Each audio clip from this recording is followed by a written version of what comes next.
Looking forward to Riverside ACGC on the Cambay video stream Friday night. Class A district title on the line, and we're talking with Riverside head coach Daryl Frayne. Coach, you guys have won 6 in a row. You're coming off another dominant win. I guess as you wrap up the regular season, how are you feeling with how the year has gone there at Riverside? Yeah, I'm feeling really good. We started off the year with a really tough one against Trainer, and then, we've just we got kind of beat up, and it took us a little while to get healthy again. But, we're every week getting better, and we feel good about how we're doing. Now we got a big test with another big team, so we'll see where we're at. Early on in the year, you mentioned you play a really, really good Trainer team. It was one of the top teams in Class 1A. Played a really good Mount Air team. Got a push from HSTW, and then since then you've been dominant. What have you guys learned? Where have you gotten better at down the stretch of the season? The biggest thing is we just kind of found out what we were. We're mainly a running team on offense, and we learned how to use some other people on our offense defensively. We kind of settled in and got some people established in certain spots.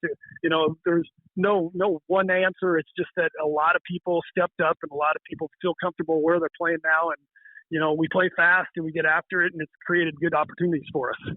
Do you feel like you guys are playing your best football right now, or do you feel like maybe there's still even another level that you guys can find as we get into the postseason?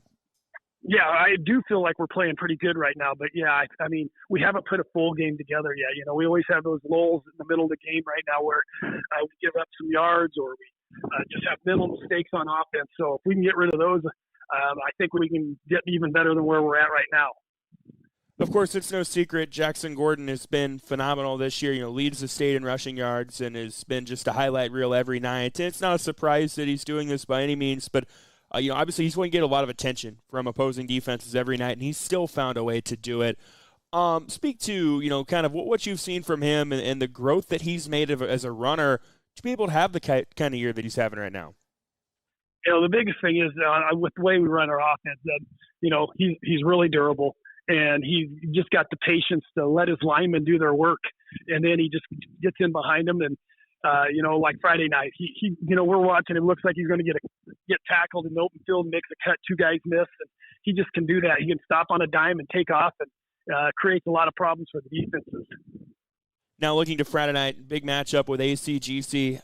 You guys played a thriller last year. I know maybe the teams look a little bit different, but the styles still feel the same. Early thoughts on what you've seen from ACGC? They do what they do. They run dive with the big fullback. The Crawford kid at wingback will run the ball. Him, probably one of the fastest kids we'll see all year. We just got to find ways to get them behind the chains. If we could win first down and get them behind the chains, we have a chance. And nobody's really done that to them the whole season. So big task for us, but we're going to see what we can do. Yeah, so going against an offense like that, they don't make any secret about what they want to do. I think they've thrown the ball like 6 times in 7 games. What do you guys have to do going against their rushing attack? We got to find, like I said, we got to find a way to stop the dive first. They're physical up front, and when you look at our size, we got one good physical defensive lineman. The other 2 will be a little overmatched on Friday. So we'll have to figure out ways to be creative and create opportunities for those guys. So it's going to be interesting, but we're going to show up and give it a shot. Yeah, last year's game was a wild, high-scoring affair. Both teams have 2 of the top rushing attacks in the state. Do you go into Friday night thinking this could maybe be a shootout? It sure could be. And then last year we had some big special teams, and like I said, big plays. They just get things shook up. And we went to halftime leading last year. We just couldn't hold on. So if we can kind of do that again, get a good start, and put them behind the chains a few times, you never know what can happen. Yeah, I'm glad you brought up the special teams side of things because I know last year you guys had a kick return for a score. They recovered an onside kick. And I know special teams are important every week, but is there an added emphasis on it going into this week? Oh, unbelievable. There is. It's one of those when you just look special teams every week. Some teams just like to look. It looks like they just try to survive special teams, but ACGC they want to win every phase of the game. And if we can get a couple of those, we have a chance. But like you said, they got an onside kick, and we got the return last year. If we can do something to prevent them from having it, it's going to give us a shot on Friday night, and that's all we can ask for. Looking forward to it. Daryl Frayne, head football coach at Riverside. Coach, appreciate the time today, and best of luck on Friday. Yep. Thank you very much. We're talking with ACGC football coach Cody Mathewson. His team gets ready for a massive matchup with Riverside Friday night on the KMA video stream. Coach, you guys have had a dominant year on your way to a 7-0 mark. How are we feeling, with how things have gone heading into Friday night? The kids are playing real well. Obviously, when you're able to sit here at this time of the year and say you're 7-0, I think there's a lot to be said about that and the work that's going on behind the scenes with the kids and the performances they've had on Friday night. So we continue to find ways to execute at a higher level, build on the things we did well and fix the things that we didn't do well on a week-by-week basis, put together good game plans, and put our guys in the best position to be successful. So that plan's worked pretty well for us for the last 7-8 years, so I think we're going to continue with that this week as well. The second half of the season, you guys have had some challenges, played a really good Madrid team, played a really good Mount Air team.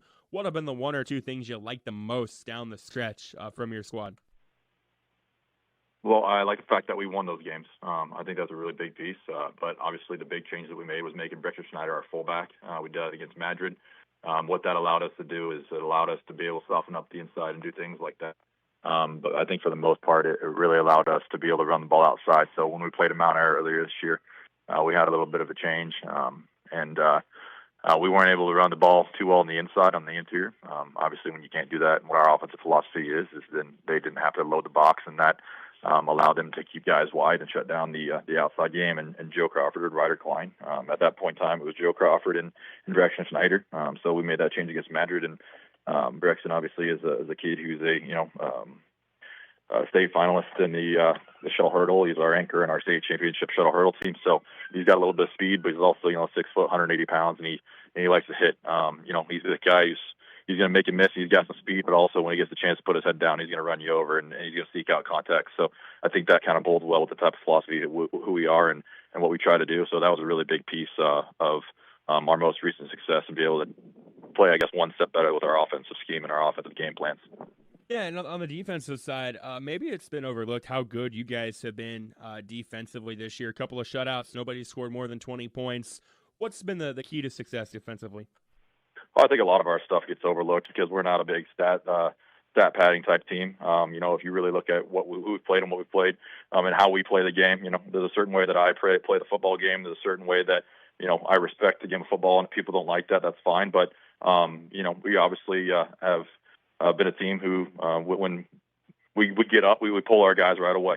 Can't say that for everybody, but, you go against the Central Decatur's of the world and the Southwest Valleys when we played them, our guys didn't even start the second half. And at one point in time, we had played 5.5 quarters of football for our first, before we went and played Mount Air, which was a big, concern for us to be able to play deep. So, I guess when you do talk about it being overshadowed, that's a lot of things that do get overshadowed, and that's okay. But that kind of fits well into who we are. We don't have that one guy who, I guess, for lack of better words, is your star. The guys are spreading it around, and I really think that fits well into our defense. We don't have a lot of guys who have a lot of crazy stats. But, at one point in time, I think between Central Decatur and Madrid, those two games, we created 10 turnovers. Our defense does a really good job of flying the football. We have a really good defensive front that we feel really confident in, that has to eat up double teams. And we obviously have, some really good pieces that flow well at the defensive linebacker position.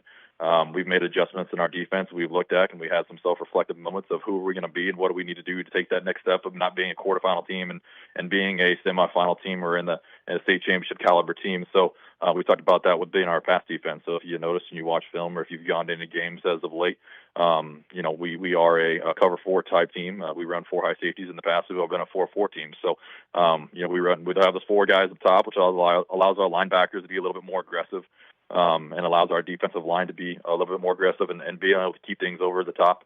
In front of us over the top on the safety positions with Kinnick Fralick and Charlie Christensen, and you got Tommy Scram and Joe Crawford, who are both returners off a quarterfinal team last year on the defensive side. So a lot of good pieces returned there, a lot of two-way starters. But when you got some one-way starters, you can give guys some breaks. It makes things a little bit more, appetizing for a Class A football team, because that's something you don't see very often is guys playing one way to be able to stay fresh, because obviously at our level that we play, there's a lot of guys playing two ways. So the more one-way players, the better, I think, at sometimes as well. I think that's very beneficial for us to be able to fly around and hunt. Now, looking to Friday, a big matchup with a Riverside team that's playing some really good football right now. They've also had a phenomenal ground game and have a phenomenal running back in Jackson Gordon. Speak to the challenges that come with playing a team like Riverside.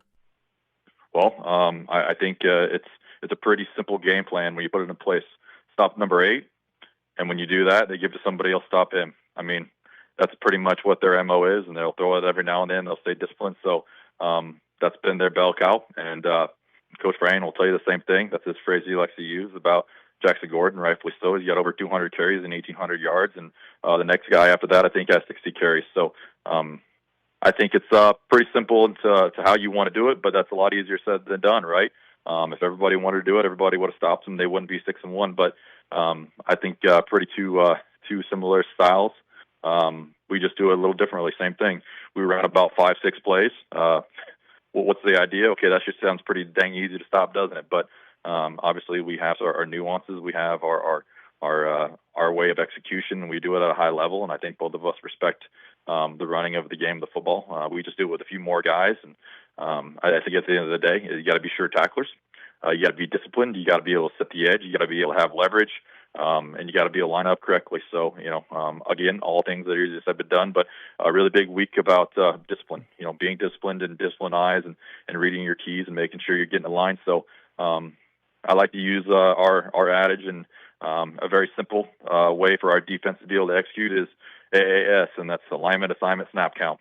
You do that every single play. You're going to give yourself a chance to be successful. You're going to put yourself in the right position, be successful, and then you just got to have your athletes be athletes, and they got to make the plays. So we don't get to coach between the whistles. That's up to the players to make those plays, and that's what we're going to count on them to do.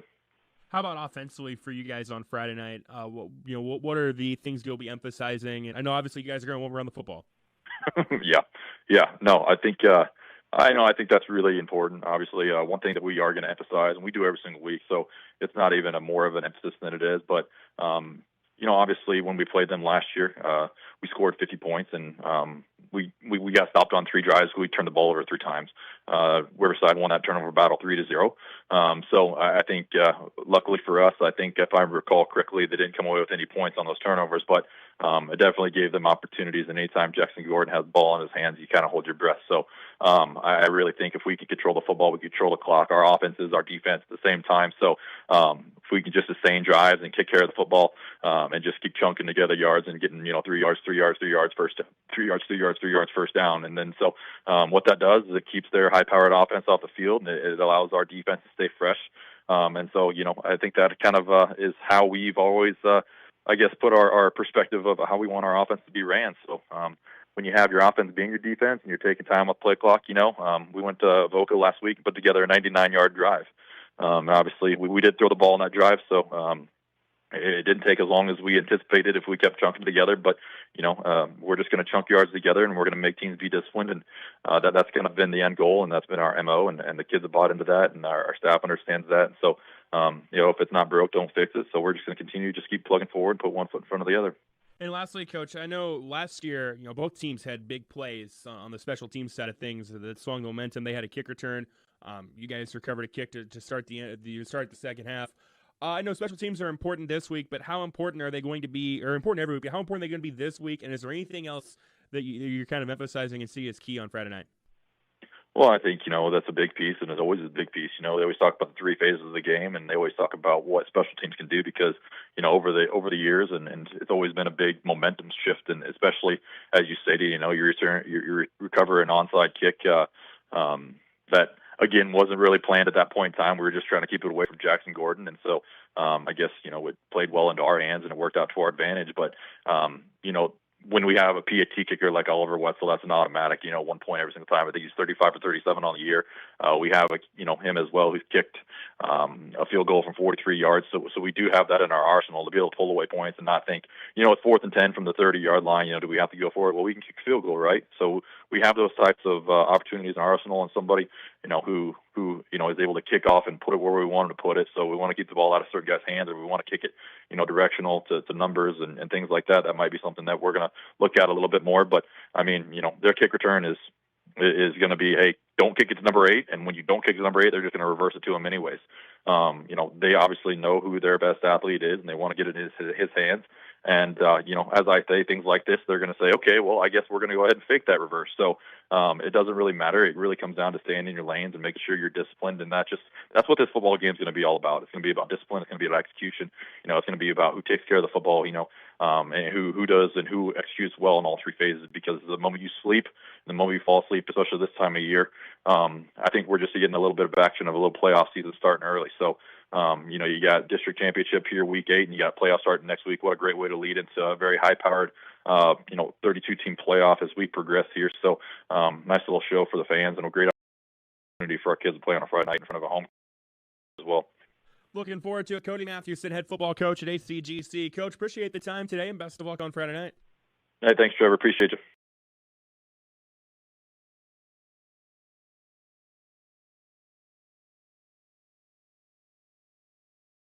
Good evening, ladies and gentlemen. Welcome in to Guthrie Center. Trevor Mader, Brian Bertini with you. We hope to have a fun one here tonight. Riverside at ACGC, 2 state-rated teams in Class A competing for a Class A District 7 title.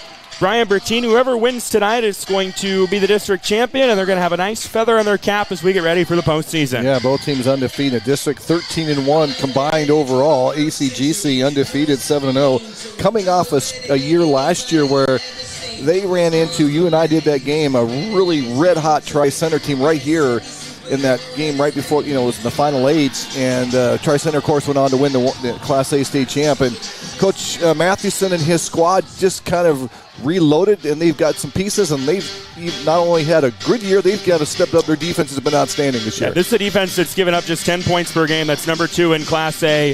They have rolled past everybody. They've had one possession game. That was an 8-point win over Mount Ayr. They're coming off a dominant win over AHSTW. They're 7-0 on the year. Number 2 in the KMA Land A1A 2A Power Rankings. Number 3 in the Iowa High School Athletic Association State Rankings. Number 4 in the KMA Sports State Rankings. And Coach Cody Mathewson has turned this team into a perennial contender. They won a shootout against Riverside last year. On the Riverside side, though, as you mentioned, Brian, they've won 6 in a row. They're 6-1, ranked number 4 in KMA Land and number 8 in the state. Yeah, and they're coming. And the only losses to a really, really good trainer squad, which we had a chance to do too. So yes, so both these teams peaking at the right time. They'd love to get this feather in the cap, as you mentioned, get this district champ, and kind of have everything kind of funnel through you. What a gorgeous night tonight here in Guthrie Center for some football, Trev. Mid-October, and we got this kind of weather. Can't complain. You never know what you're going to get come mid-October. We will gladly take a night like tonight. ACGC won the toss, and they deferred. Oliver Wetzel will kick it away. Cole Jepson and Jackson Gordon, the returners for Riverside. And ACGC goes surprise kind of short kick. There's a scramble for it. I believe Riverside got on it, and they did. It was close. Peyton Amdor comes up with it. Yeah, 45 actually had his hands on it for the Chargers, and he just didn't gather around. But good starting field position here for the Bulldogs. I know in talking to Coach Cody Mathewson, this week, and you heard that in the pregame interview, they're going to try to find ways to keep Jackson Gordon out of the game. And, of course, anytime he gets the ball in his hands, he's dangerous. They kick away from him here. Now Riverside will start this drive on their own 36. 1st and 10, Landon Schoenrock, the quarterback. Jackson Gordon on his left hip out of a shotgun. Now they'll shift some guys around, flank Gordon out, trips right, empty backfield shotgun for Schoenrock. They put Gordon in motion. Give to him on the jet sweep. Gordon, nice run on 1st down for 6 hard-earned yards. And Brian Bertini, Jackson Gordon, the top rusher in Class A this year, 1,827 yards and 24 touchdowns. Well, I like what Coach Freen's doing. He's going to find creative ways to get him the ball, not just line him up. He's going to move him in motion, really force the defenders to have to account for him and then pick him up in motion. You're going to be in different formations, as you just saw that opening snap. So a gain of 5 on 1st down will make it 2nd and 5 for the Bulldogs. Schoenrock with a running back on each side. Cole Jepson on his left hip, Gordon on his right. They'll fake to Gordon. Option pitch, Jepson trying to get right side, and it'll be close to the 1st down on the far side of your screen if you're watching at home. We'll see where the spot is.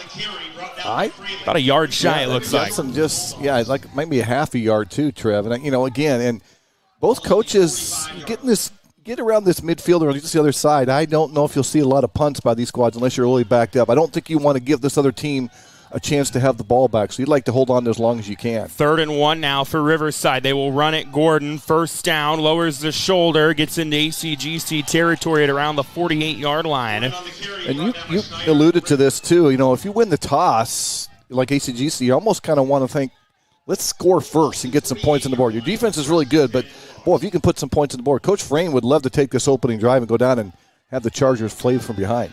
These are the top 2 rushing offenses in Class A. Riverside number 1 in team yardage, ACGC at number 2. Here's a give Gordon, right side, following his blocks to the 44-yard line.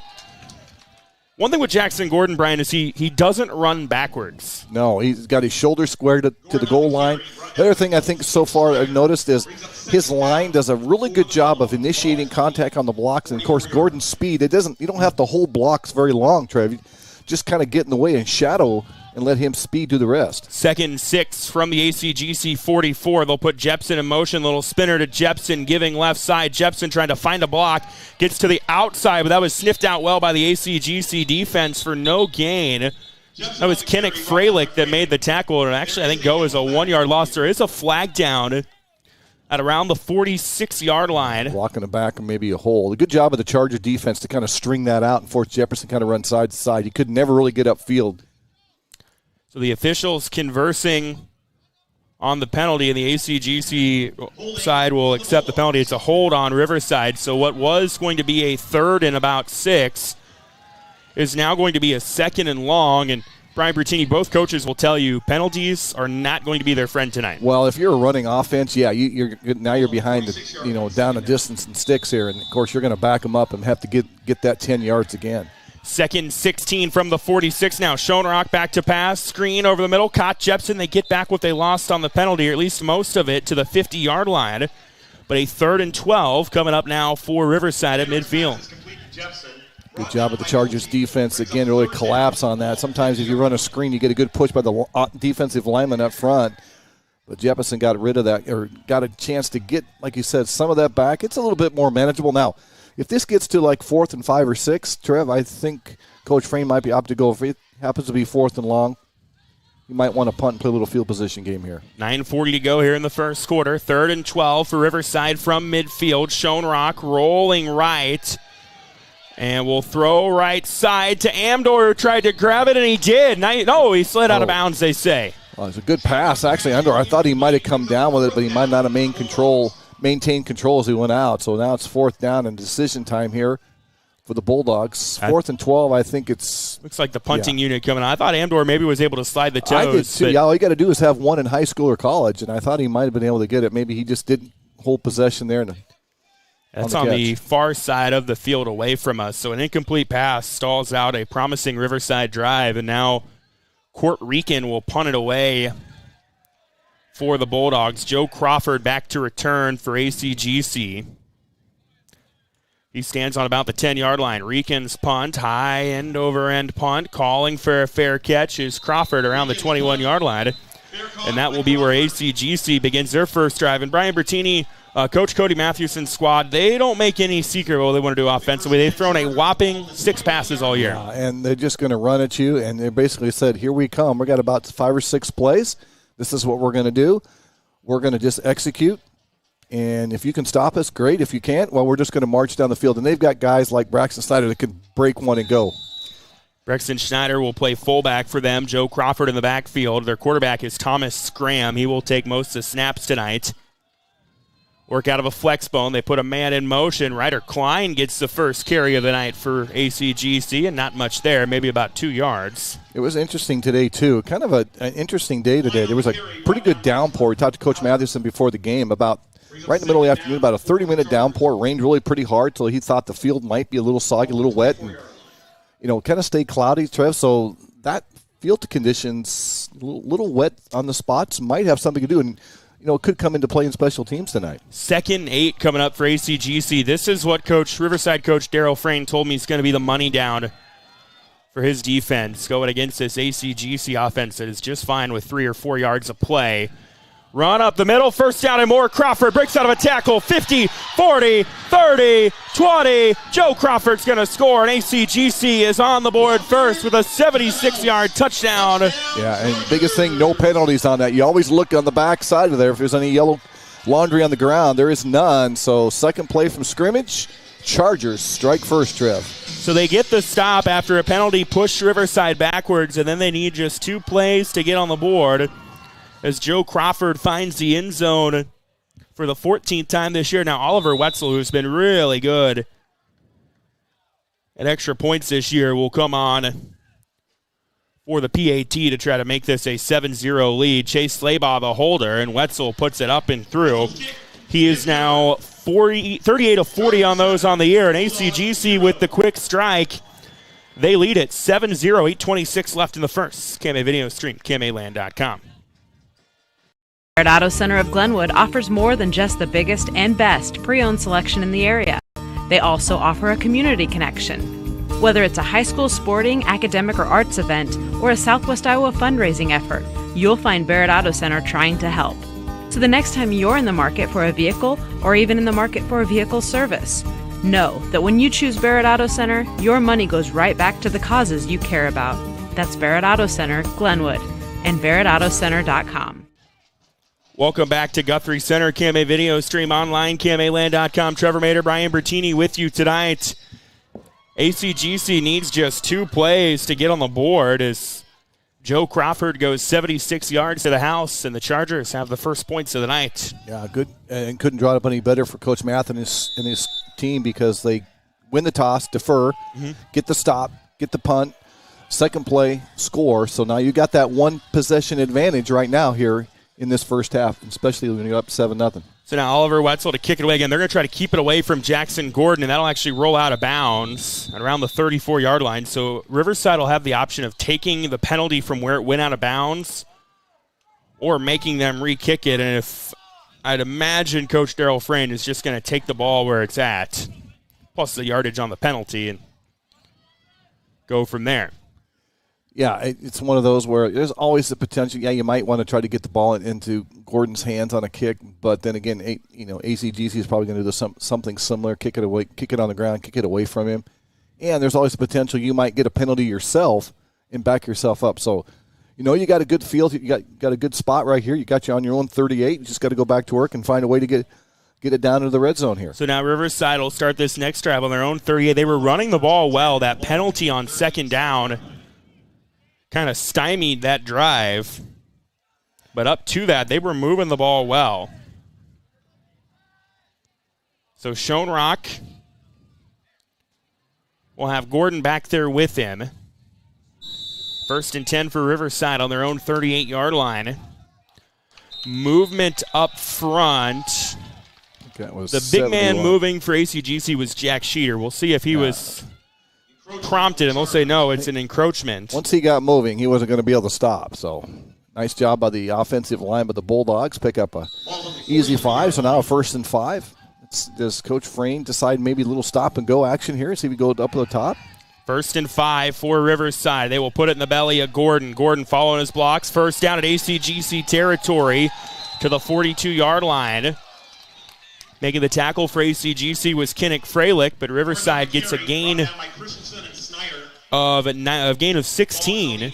Gordon is so good at just being sneaky. He just hides behind people, and he's got that little burst of speed, Trev. He can just kind of accelerate. All the meanwhile, as you mentioned, he just keeps going downhill. I wouldn't say, I'm not going to say he's not fast because he is a state qualifier in the 400-meter hurdles, quick. But he's deceptively fast. They'll put Jepson in motion. They give to Gordon. Gordon, 35, still going. Fights off a tackle and gets to the 32-yard line.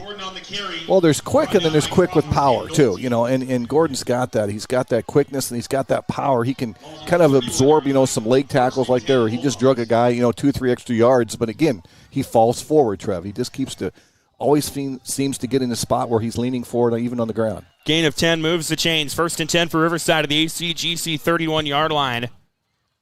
They will hand it off. Gordon again. Gordon following his blocks, falls forward to the 25-yard line. And Brian, in watching Jackson Gordon's running style, could you guess his winter sport? It's winter sport. It's wrestling. It's wrestling. Okay. Multi-time. I thought maybe you were going to go outside the box a little bit as well. Let's see. He could be into hockey a little bit, maybe. He's a snowboarder. He might be. I don't know. He's fast. He can do. 2nd and 4 coming up for Riverside from the ACGC 25-yard line. They will run Gordon again. Gordon finds the seam. Gordon, 20, 10, 5. He is into the end zone. Touchdown. Touchdown Bulldogs. Riverside. Jackson Gordon finds the end zone for the 25th time this year. That was just good execution. His line did a great job. And how important was that penalty on that first possession by the Bulldogs that kind of stymied that drive, flipped this. So, yeah, good job in the response by Coach Frain's squad to answer that touchdown by the Chargers. Riverside goes the old Harlan swinging gate on their PAT. It'll be Peyton Amdor kicking it if they opt to do that. With a low snap, Amdor gets it down. Kick, no problem. He puts it up and through, and there's a big answer for the Bulldogs. 7-7 our score. 7:02 to go here in the first game of video stream. Health of our community begins with you. Your journey to a degree in healthcare starts at Iowa Western Community College. Take the pulse of high-demand healthcare careers in our state-of-the-art simulation center. A degree as a certified nursing assistant makes the rounds at our Iowa Western locations. In the waiting room in Council Bluffs, Clarinda, and Harlan is a practical nursing degree. Scholarships and tuition assistance are available. Good health in Southwest Iowa begins with you. Start your career in healthcare at Iowa Western Community College. Register at iwcc.edu.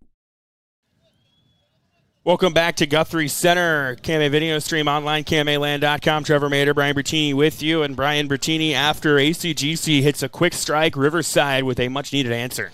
Yeah, Riverside had the first possession. They kind of got stymied with a penalty, put them behind the sticks. They had to punt. Chargers' second play from scrimmage, Joe Crawford went 76 yards. They opted to short kick it, and then more methodically but big chunk runs by Gordon, and he chunked it in, punches it in from about 20 yards out, and the extra point's good, and we're knotted up. 7-7. So now Peyton Amdor will kick it away for Riverside. Brexton Schneider, one of the return men for ACGC, and they will kick it to an upback. It is fielded by Ryder Klein, actually, who fields it to the 38-yard line. Brian Bertini, my bold prediction before the game was somebody's going to make a big play on special teams. Well, both these coaches, at least in their kickoff coverage early on, feels that might be the case as well because of the way they've kicked. Well, but it also could take one of those little crazy bounces that goes off somebody's body, accidentally, and you get it recovered almost like an onside kick, or it bounces up and somebody gets a clear space and just runs for a touchdown. But I'm curious to see if Coach Frain's defense makes any adjustments here to kind of see if they can figure out how to stop the running of Crawford there in that last one. ACGC takes over on their own 39. Here's a handoff. Ryder Klein breaks a couple tackles, bounces left side. Nice shoestring tackle made. I believe that was Uriah Reed and Cole Jepson that made the tackle. Klein had a little bit of gap. If he gets outside that tackle, Trev, he might have gone for another 10, 15 yards. But you mentioned that was a nice save. Only gets about 7 or 8. Klein, I would say that the number 3 back in this ACGC offense got the first carry of the night, gets his second right there on ACGC's third play from scrimmage. It's a gain of 7. And it's 2nd and 3 coming up for ACGC from the 46-yard line. Again, they'll work out of that flex bone. They put Crawford in motion. They ran it, and that play went nowhere. That was sniffed out well. They gave it to Brexton Schneider, the fullback.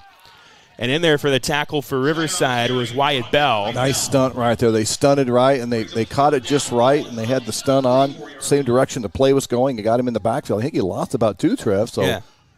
3rd and about 4 or 5 now.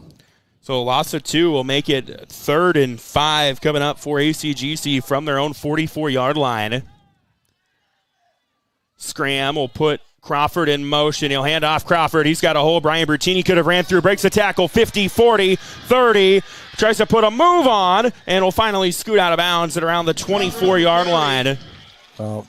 Crawford is so good. Again, he did a great job of following his blocks. He got through that first wave, and Coach Frain knows you've got to commit so many people into the box, Trev. Once you get by that initial wave or 2, there's free running, and Crawford did right that. So he flips the field, flips the sticks, another first down, and they're almost inside the red zone here for their second possession. Gain of 32. You could have got through that hole, couldn't you? I could have got through that. I don't think I could have ran that fast. I would have got about 4 yards on that gain. I think I would have pulled something after 3.2. But nonetheless, a gain of 32 for Joe Crawford. And it's a first down for ACGC at the Riverside 24-yard line. Scram under center. They will hand it off. Schneider gets about 4 yards to the 20-yard line. So Schneider, the fullback, on his second carry after a loss of a couple on the first one, gets positive yardage there. And 2nd and 6 for the Chargers, which they are A-OK with. Yeah, they're just going to take their time, and if they bust the big one, they'll take it. But they're happy to take 5 or 6 yards, get that 2nd and 4, 2nd and 5 range and really force you to really commit so many players to that defensive. Everybody's up close to the line of scrimmage, and that's why if you get past that initial wave, you can break big runs. 5 minutes to go here in the first quarter. Scram with Schneider behind him. Puts Crawford in motion. Toss Crawford. Got by one defender in the backfield. Gets tripped up at the 15. Nice tackle made by Mason Hauser, the freshman. Yeah, he might have saved a touchdown, yes. Trev, because there was a receiver out blocking ahead of him right there, and if he doesn't get that, he probably sneaks in there and gets in the end zone. So saved a touchdown there, but another first down, and now they're inside the 20, knocking on the door again. Yeah, they mark him down the 14, gain of 7. Crawford tonight already, 3 carries, 114 yards. That's pretty good average, you think? That's 38 yards per carry. That'll play. 1st and 10 for ACGC from the Riverside 14-yard line. There is not a breath of wind tonight. Those flags are heading down, so really the elements tonight's not going to be a factor. Put Klein in motion. They hand off Klein. He's got a seam. Breaks out of a tackle. The line of scrimmage. Falls forward inside the 5. He might have got a first down too, Trev. It is very close. They are moving the chains. Yep. And it's a gain of 10 for Ryder Klein. Nice job by Klein to kind of go off the block. He just kind of angled out to the side right there. Again, he got his shoulders parallel. Lean foul forward, and now it's 1st and goal inside the 5. And the Chargers offense doing exactly what Coach Cody Matheson would love here. Just taking the ball, moving it down the field, and see if they can punch in another touchdown. Gain of 10, and now they've got 4 plays to get 4 yards as we get under 4 minutes to go here in the first quarter. Scram under center. He will keep it. Scram gets a couple yards to about the 2-yard line. Thomas Scram, the quarterback, not a heavy ball carrier this year, but they will use him some like they just did there. Yeah, and that was, he kind of waited. They pulled a guard from the right-hand side. They let the fullback lead up. They had a couple guys in front of him to see if they could just kind of punch it in. But he got 2 yards, so, again, 2nd goal from the 2 now. Yeah, so now 3 plays to get 2 yards if you're the Chargers. They'll bring the play in from the sideline. 20 seconds left on the play clock. Just a smidge over 3 minutes to go here in a fast-moving first quarter. Scram will take the snap, hands it off Schneider. Schneider trying to follow the pile into the end zone, and he does. Touchdown ACGC on Brexton Schneider's 11th rushing score of the year. That was just power. Their lineup pushing the defensive line back with the Bulldogs. Snyder punched it in just enough, and 2 for 2 of the Chargers on their offensive possessions here in this first quarter. So the Schneider touchdown caps off a drive in which ACGC goes 8 plays, 61 yards. All, of course, on the ground, and now Oliver Wetzel will come on for the PAT. Wetzel's kick is up and through, and it's 14-7 advantage. ACGC, 3:02 left here in the first. KMA video stream online, KMAland.com. Ready to grow your future with a bank that truly cares? Welcome to Malvern Bank, where we're more than just a bank. We're your neighbors, your friends, and your partners in success. At Malvern Bank, we specialize in ag loans that help our local farmers thrive. Whether you're planting seeds for the future or expanding your current operations, we've got the financing solutions to help your farm flourish. So why wait?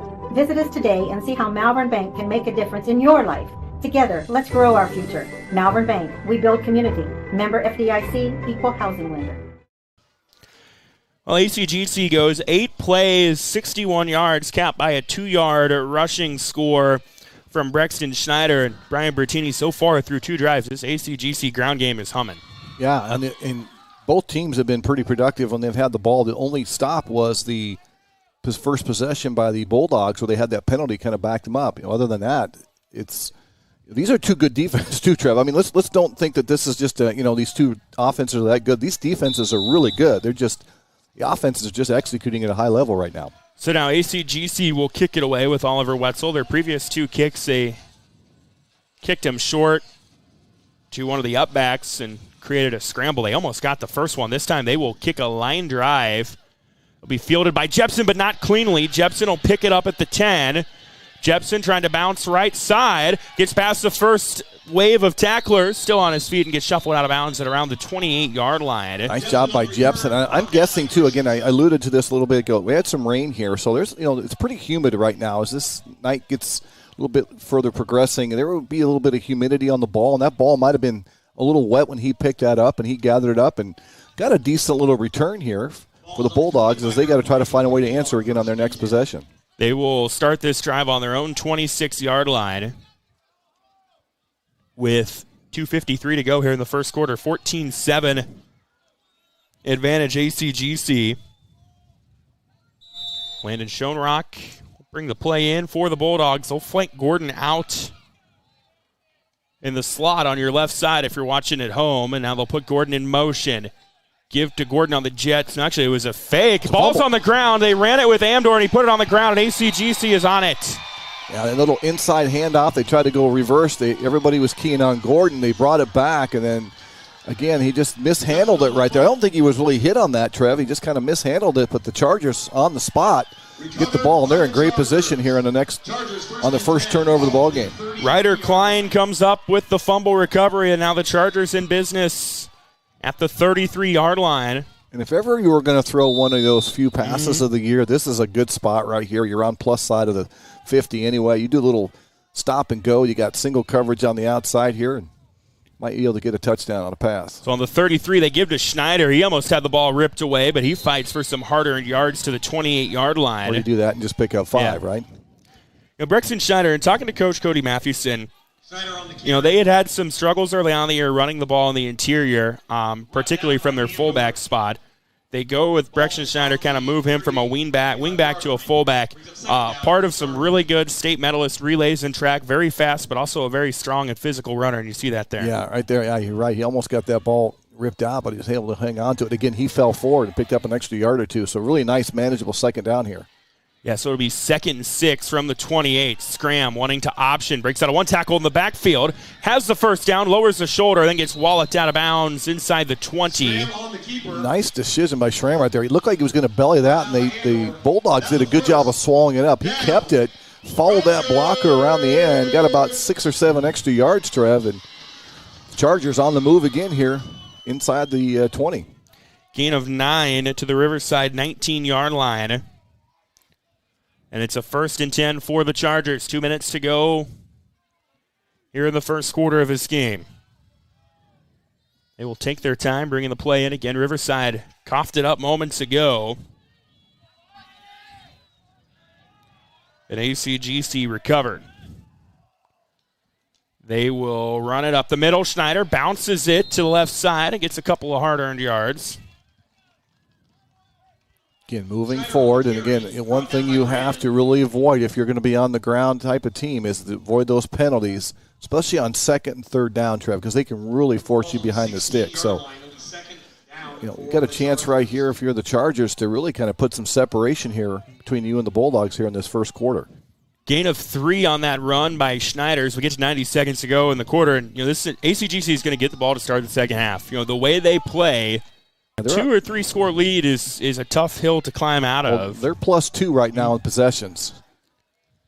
And they will hand it off. Klein runs hard through the interior to the 11-ish yard line. That's the benefit. You won the toss, you defer, you stop. They did exactly what they wanted to do. They got the stop, and then scored right away. Then they forced the turnover. So, I said they're in that plus position right now. They're going to see if they can punch this in. They'd love to get touchdown number 3 here, close out the first quarter.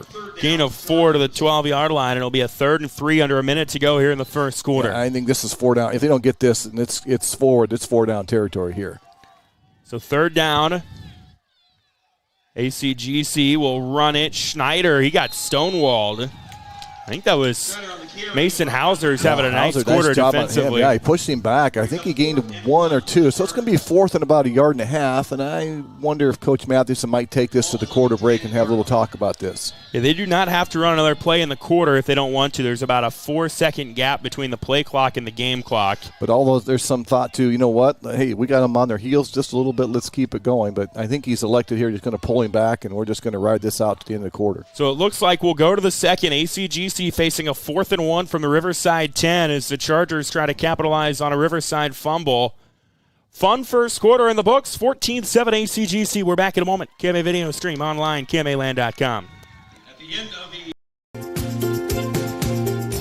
Nutrien Ag Solutions takes the responsibility of growing seriously. As a leader in the ag sector, they provide their customers with complete agriculture solutions, including nutrients, crop protection products, seed, service, and digital tools for optimum customer success. Talk with Nutrien Ag Solutions in Westboro, Coyne, Percival, and Essex. Nutrien Ag Solutions, transforming agriculture and feeding the future.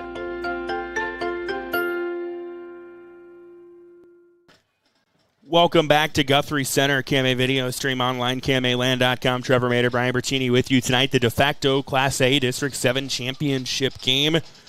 Right now in favor of ACGC, 14-7 over Riverside, and Brian Bertini, ACGC facing a 4th and 1 from the Riverside 10 to start the second quarter. Well, some options here. I mean, they've had success running up the middle with Schneider and even Crawford. They've done some well on the outside. Quarterback Schramm's kept it a couple times too, so it's really about what Coach Mathewson probably thinks is what's our best option here.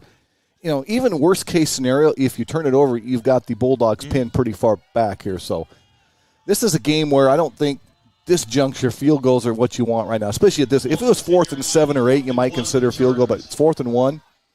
You got the runners you have in the ground game. With your identity, if you're Coach Cody Mathewson, this is like not even have to think about. Yeah, it's just a matter of make sure you guys don't jump, execute, pick up a yard and a half. So scram under center, Schneider the fullback behind him, and they will give it to Schneider. He's got the first down and then some. Keeps the pile driving and carries the pile into the end zone. Touchdown, ACGC. Those squats paying off for Brexton Schneider as he finds the end zone. They would not go down. He stayed upright, and I don't know if the Bulldogs are trying to strip that ball out of him or what, Trev, but unable to do that. So the Chargers 3 for 3 on their possessions here in this first half. So Brexton Schneider with his second touchdown of the night, and now Oliver Wetzel will come on for the point after try. And that kick kind of caroming, and he hooked it. Just missed it wide right. Pushed it.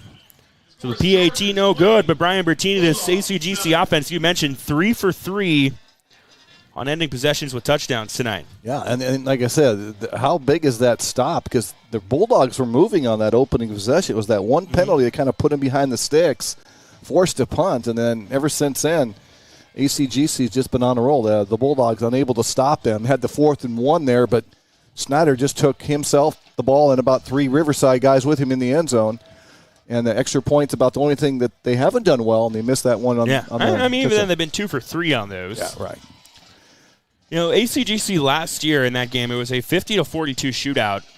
Coach Cody Mathewson mentioned to me in the interview I did with him this week, they scored on every drive except 3, and those 3 drives and then the kneel down at the end of the game as well, which I won't count. The 3 drives they didn't score on were drives they turned the ball over. So, I mean, they were efficient last year.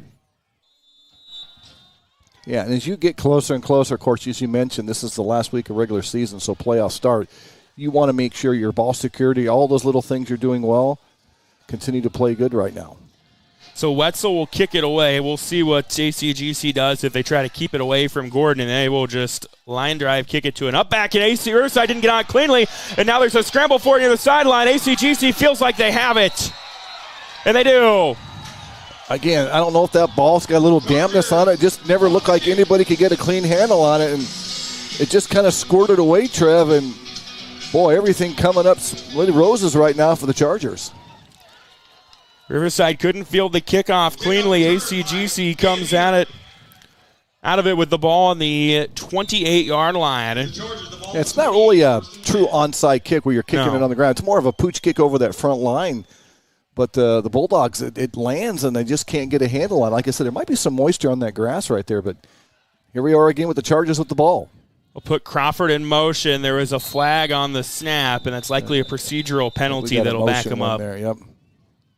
You got a legal motion. I think 2 guys in motion at the same time. So is that the first penalty on the Chargers tonight, I think? They had an offside on defense, that's right, but it's the first offensive penalty. Offensive penalty on ACGC tonight. And that'll make it 1st and 15 from the 33. And Brian Bertini, I know there's still 35 minutes and 42 seconds left of football, but to say this is a big drive for the Riverside defense might be an understatement. Well, yeah, it is. I mean, yeah, you have the potential to come back, you guys like Jackson Gordon, but you don't want to be staring at a 3-touchdown deficit here in the first half, and with an ACGC team that's going to get the ball to start the second half no matter what. So you got to find a way to get a stop here, or even a turnover would even be better here to kind of get yourself and get a little momentum on your side. So after the procedural penalty, ACGC will have it 1st and 15 on their own 33 as they call the illegal shift, and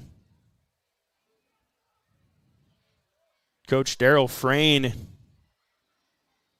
He declined it? You can decline it. Well, I think that's what he's saying is there was no gain. So I think he declined it. So it's 2nd and 10. Yeah, so he declined it at 2nd and 10. He was having a heated conversation with the officials. Now here's a run for a couple yards on what should be 2nd down. And I think his thinking is this is a team that 1st and 15. They're going to do the same thing on 1st and 15 that they would on. And they might have a potential to get 8 or 9 yards and make it a 2nd and shorter than it is 2nd and 10. So now he's got him in the 3rd and long. So a run of 1 by Joe Crawford makes it a 3rd and 9. Again, even if this is a small positive game, I still think this is 4-down territory for the Chargers. I think anything under like 6 yards. Oliver Wetzel has kicked a 43-yard field goal this year for what it's worth for the Chargers. And they want to throw. Screen has a man wide open. It is Kinnick Freilich. He gets a block. He gets to the 10. He gets to the 5. Inside the 5. And out of bounds at the 2. And no flags. That was the biggest thing you look for in that. You don't have a lot of passing plays in games, so the guys pass block a little different, but it was such a nice quick pass, safe pass, and the Chargers knock it on the end zone again. Down to the 1 yard line of the market. That is the 7th pass attempt of the year for ACGC, and it's a gain of 26. They don't throw a lot. They've been efficient when they do. Scram now 6 of 7 for 150 yards and 2 touchdowns. So ACGC with the ball on the 1 yard line. And they will run it. Klein, he got stood up. Making the tackle there was Uriah Reed. Good job by Reed right there. Come down the line. The ACGC a little bit late getting a push up field, so Schneider didn't have anywhere to go. So 2nd and goal now, and probably might have lost a half a yard, so 2. They're going to mark it a 2nd and goal at the 2 for this ACGC offense. It up to this point tonight has tallied 199 yards on 20 plays. That's just under 10 yards per play. Of course, one was on the 76-yard run, but so Scram, he will hand it off. Schneider looking for his 3rd touchdown, and he's got it. ACGC capitalizes again on the Chargers. Electric right now with Brexton Schneider's 3rd score of the night. Thing here, do you go for 2 to get that point back, Trev, or you just go ahead and kick the extra point and take the 27, so looks like they're going to line up for the extra point. The Bulldogs got to find an answer right now. They got to take care of the football right here on because this kind of kick's coming again, Trev. So Wetzel for the PAT puts it up and through, and everything going ACGC's way right now. 27-7, 9:53 to go here in the first half. KMA Video Stream, KMAland.com. Northwest Missouri State University, you can follow your interests and discover new ones, no matter how different they may be. Explore over 200 programs and over 150 student organizations. At Northwest, you can be a scholar, an artist, an athlete, and a leader, all at the same time. Why be just one thing when you can be every you? Learn more at start.nwmissouri.edu. ACGC capitalizes on a Riverside special teams miscue, and now it's a 27-7 lead for the Chargers. Well, 2 fumbles by the Bulldogs and 13 points off those. So I think the Chargers have done everything they wanted to do. And now you're going to see what kind of resiliency you have for the Bulldogs right now. And, there's like you mentioned, there's a lot of football left. You just got to make sure you get the ball, secure the ball here on this kickoff. Let's get your offense going. Yeah, there's still 34 minutes of football left to be played in this game. And they'll go again, short kick. Riverside almost lost it again. That time they do get on it. Brian, at some point, if you're Coach Daryl Frayne, hear me out. Do you consider moving your hands team up? I do. And if you kick it deep, it's going to be to somebody back there. But I move Gordon up here. If he happens to catch it there and he gets through a wave, nobody's going to catch him. Yeah, and then, you put your next 2 best returners back there deep if in the off chance they do kick it deep. Right. So Riverside will take over on their own 41-yard line. 1st and 10.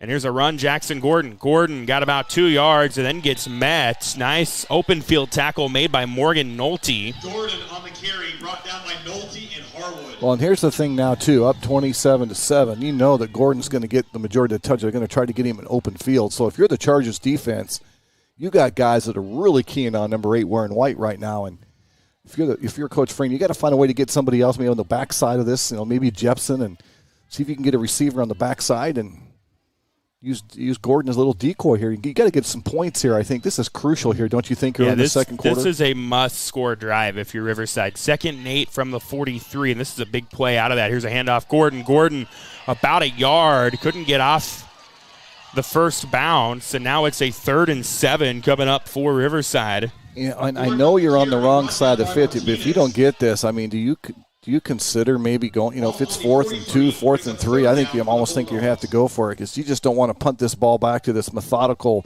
ground-churning up Charger offense right now. So now 3rd and 7.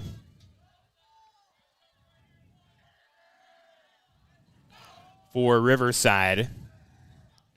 Trying to hard count is Schoenrock, maybe try to get 5 free yards here, but ACGC not taking the bait. And they'll just run it. Gordon gets about 3 yards to the 46. And Brian Bertini, that tells me Coach Darrell Frame has already made up his mind that this is 4-down territory. Well, yeah, I mean, if you turn the ball over here, it just means ACGC gets the ball here. If you give them back, they might be able to get 4 or 5 plays and get back here anyway. So, yeah, I think he knows the crucial point of this game right now. We got to find a way at least to continue this drive and maybe keep the ball away from him as long as possible, if nothing else. Yeah, I mean, if you're Riverside, you're saying, hey, we haven't stopped them yet. So they'll go in a shotgun on 4th and 5, and they will just run it. Gordon only got about 3 yards. They tried to widen him out a little bit and get some motion to see if one of the linebackers would go. He didn't. He stayed home. Keyed on that. So, again, another stop, and the Chargers on the plus side of the 52 to put the ball back again. So, got 3, needed 5, and now ACGC will take over on the Riverside 48-yard line. 7:44 to go here in the first half, and the Chargers up 27-7. Chance to add on to their lead. Scram under center. They will hand off Schneider. Schneider has a seam. Right side lowers the shoulder and gets about 8 yards, 9 yards to the 39-yard line. Yeah, Schneider, great job of just following a block. Good job by his lineman right there to create a crease. He just stayed right on the hip, bounced to the outside, picked up an extra 6, and again, fell forward, Trev.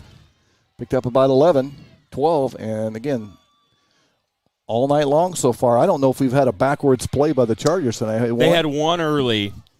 Oh, yeah, the one on the goal line, I guess, down there too, didn't they? I think they had one on their the first play, actually, of the game. Yeah. And then after that, they busted a 76-yard run. So they give them a first down. It was a gain of 10. Riverside 38. They'll put Crawford in motion. Here's a handoff, Crawford. And he gets to the 35-yard line, so a gain of 3. You like to bring Crawford in behind Schneider, the lead block right there. And then Crawford, he gets lost in all that morass of bodies right there. Then he's still upright, and all of a sudden, next thing you know, he shoots out of there and scored. Picked up about 3 or 4 right there. Makes it 2nd and 7. And the biggest thing for Coach Matheson, he loves to see that clock ticking down because you got the ball. You can almost do a 2-for-1 here, right? 6:40 to go in the half. They will get the ball to start the second half. 2nd and 7 coming up for ACGC. Well, option pitch to Klein. Klein gets tackled. Nice open field tackle made by Cole Jepson. Did a good job forcing Klein outside, but Klein does pick up about 4. That was a nice tackle, though. He strung him out. Klein didn't get those shoulders quite as parallel to get upfield, maybe get the first down, but 4th down territory. You got 2 plays to pick up about 4 yards here for the Chargers. So 3rd and 3.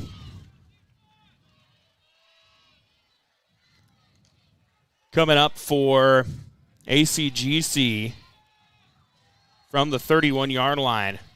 And they will hand it off. Schneider through the hole. 20, 10, 5. It's a quartet for Brexton Schneider as he finds the end zone for the fourth time tonight. I don't know if he got touched on that one, Trev. He just busted through right there, and great execution by the line again. And this game getting dangerously close to a route here, running clock almost. 33-7 after the Brexton Schneider touchdown. And now Wetzel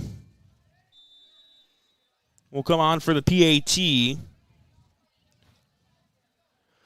Slaybaugh to hold it. Wetzel puts that one up and through. And once again, ACGC 5 for 5 on possessions tonight. They lead 34-7 here on the KMA video stream online, KMAland.com. No one succeeds alone. It takes support to get there. Sacrifices made by others. Wisdom learned and passed on. When your business is agriculture, you dedicate your life to supporting community, doing the hard work that helps all of us thrive. It's why at PCSB, we believe in supporting you. Your success makes our community succeed. PCSB, we believe in you. Visit us online at wearepcsb.com. Member FDIC. Brexton Schneider's fourth touchdown of the night has grown ACGC's lead to 34-7. 5:49 to go here in the first half. Everything going the Chargers' way right now, Brian Bertini. They don't need any help, and they've also got 2 turnovers. They got the stop on the first possession, got the score. They've gotten 2 turnovers, one on the fumble and then one on the muffed kickoff. So, yes, Riverside not helping themselves, Trev, but, just these are sharks to the water right now with this Chargers offense. Wetzel to kick it away. The kickoffs have been an adventure for Riverside. This time Wetzel will kick it deep and force Jepson to scramble for it. He'll just go to the end zone for a touchback. Almost a sigh of relief for Coach Frank, too. Like, we don't have to worry about the ball. We're going to get to 20. But they've got to find a way to score here. I mean, you got 5:49 to go, Trev. You need to score, just for the psyche and the mental aspect of your team going here at halftime. Yeah, I mean, it's going to be a tough road, down 27, but still 30 minutes of football left. You've got one of the most explosive athletes in the state. So well, and a field, like I said, I think there's a little bit of moisture on some of the grass, so a ball slips here and there, and all of a sudden you get a turnover. You can see what that does, but that happened last year, too, in that shootout, didn't they? So 1st and 10 for Riverside. They'll take over on their own 20-yard line, but not before a timeout on the field. And Brian Bertini, some stats for you. ACGC has ran the ball 24 times, 222 yards tonight. Riverside just 95 total yards. They've done it to a variety of different guys, and they've done it to different spots on the field, too. And to me, that one pass was a huge, big kind of just kept the things going, and it really, you have to respect a little bit of it, but Schneider with the 4 touchdowns, he's done it, different right near the goal line. That one there was his longest scamper of the night, and maybe what's been unsung is this offensive line who just continues to push back the Bulldogs and create some seams for their runners. So now Riverside, who needs a spark in the worst way imaginable, will take over on their own 20-yard line. They had one drive ended a touchdown, one ended a failed 4th down, one ended a punt, one ended a fumble. Here's Gordon busting off tackles, and Gordon put the ball on the ground late, and they're still scrambling for it. I thought they blew it dead, but I don't know that they did. And they're going to say ACGC football. Gordon, who rarely fumbles the ball, put it on the turf the grass. I think he was fighting for extra yards, Trev, and he got hit from behind. That ball kind of squirted out. Then it just looked like a pinball, and a couple Chargers had a chance on it. So not only do you get nothing out of that, you give the ball right back to a team that doesn't need any extra help anyway, Trev. So now Riverside puts it on the ground, their third turnover of the night. And it feels like this whole second quarter has almost been played on this side of the 50, hasn't it? And ACGC will take over on the Riverside 38-yard line. 5:35 to go in the half. Here's a handoff. Schneider fighting for yardage, gets twisted down after a gain of about 3. Schneider on the carry, brought down by Brandon and Hauser. Mason Hauser makes the tackle. We'll give him 2. It makes it 2nd and 8 coming up for ACGC. There's still 5 minutes to go. If you're the Coach Mathewson, I mean, you got to think, hey, we got a chance to let's hold on to this ball potentially and let's see if we can get it all the way down, score, and then go. We thought that last time. We didn't think they'd get the ball back so fast, but turnover does that on the first play from scrimmage. possession. So 2nd and 8 for ACGC. Schneider will put Crawford in motion. Toss to Crawford. Crawford breaking out. A tackle in the backfield. Couldn't quite. That was Peyton Amdor that made the tackle. Amdor, nice job. Just got enough of it. Crawford just kind of lost his balance and spun around. He couldn't maintain it. I think he ended up losing about a half a yard too, Trev. So 3rd and nice. Yeah, 3rd and 11. Last actually lost about 3. So 3rd and long coming up for ACGC. Last time they were in this situation, they went for their 7th pass attempt of the year. I'm surprised that maybe with an offense with guys like this, you throw a little bit more screens, get those guys out in open space. They're so fast, Braxton and Crawford. And they will throw it. Caught by Freilich, who's got all kinds of room. Puts a move on a defender. It'll be close to the first down. Scram's pass is complete. About 2. Yeah, they're going to give it to him. Okay, so he nice needed call, 11, Trev. and he gets 11. Actually, 12. A nice catch. That pass come out kind of high by Schramm. He was able to gather it in and then stay with the block. His blocker ahead of him right there. Picked up the necessary yardage. And so 2 passes tonight have been pretty productive. That's a third of what they had coming into the year. Air raid ACGC tonight. 1st and 10 for the Chargers. From the 27-yard line, 4 minutes to go. Here in the half, handoff, Schneider gets a couple of yards to the 26-yard line. Schneider on the carry. And it'll be 2nd down and 8 coming up Brings up 2nd down for the Chargers. after the gain of 1 for Schneider. Again, Coach Matheson, I think, would not be opposed to just kind of be more of a methodical drive here, work this all the way down and find a way to punch it in with under maybe a minute. I mean, you'll take the quick score, but you like that a little bit more demoralizing. Let's run this clock down. Let's get the touchdown, and then we'll have the ball to start the second half. 3:10 to go in the half. 2nd and 9 from the 26. Handoff, Schneider carrying the pile for about 7 yards.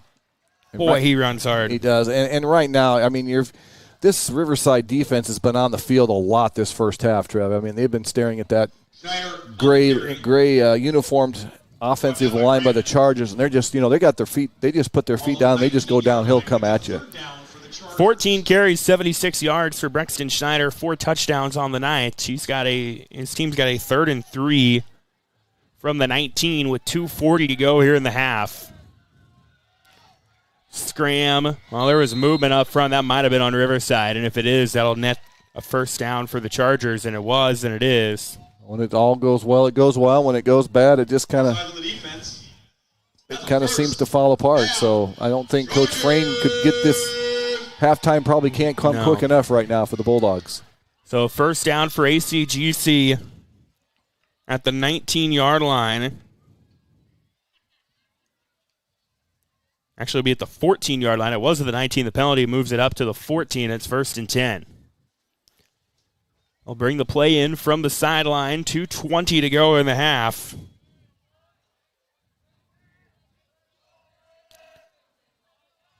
Scram will have Schneider behind him. They'll put a man in motion. It's Klein. Handoff, Ryder Klein up the middle, bouncing off defenders, and finally gets wrestled down at the 9-yard line. A gain of 5. That handoff was a little unsettled right there. Klein had to kind of gather that in, and he did a nice job and went forward and picked up some yardage. Klein on the carry, brought down by Shano. They can still get a 1st down, Trev, with the ball being about the 14-yard line. So 2nd and 6? 2nd and we'll call it 5 from the 9.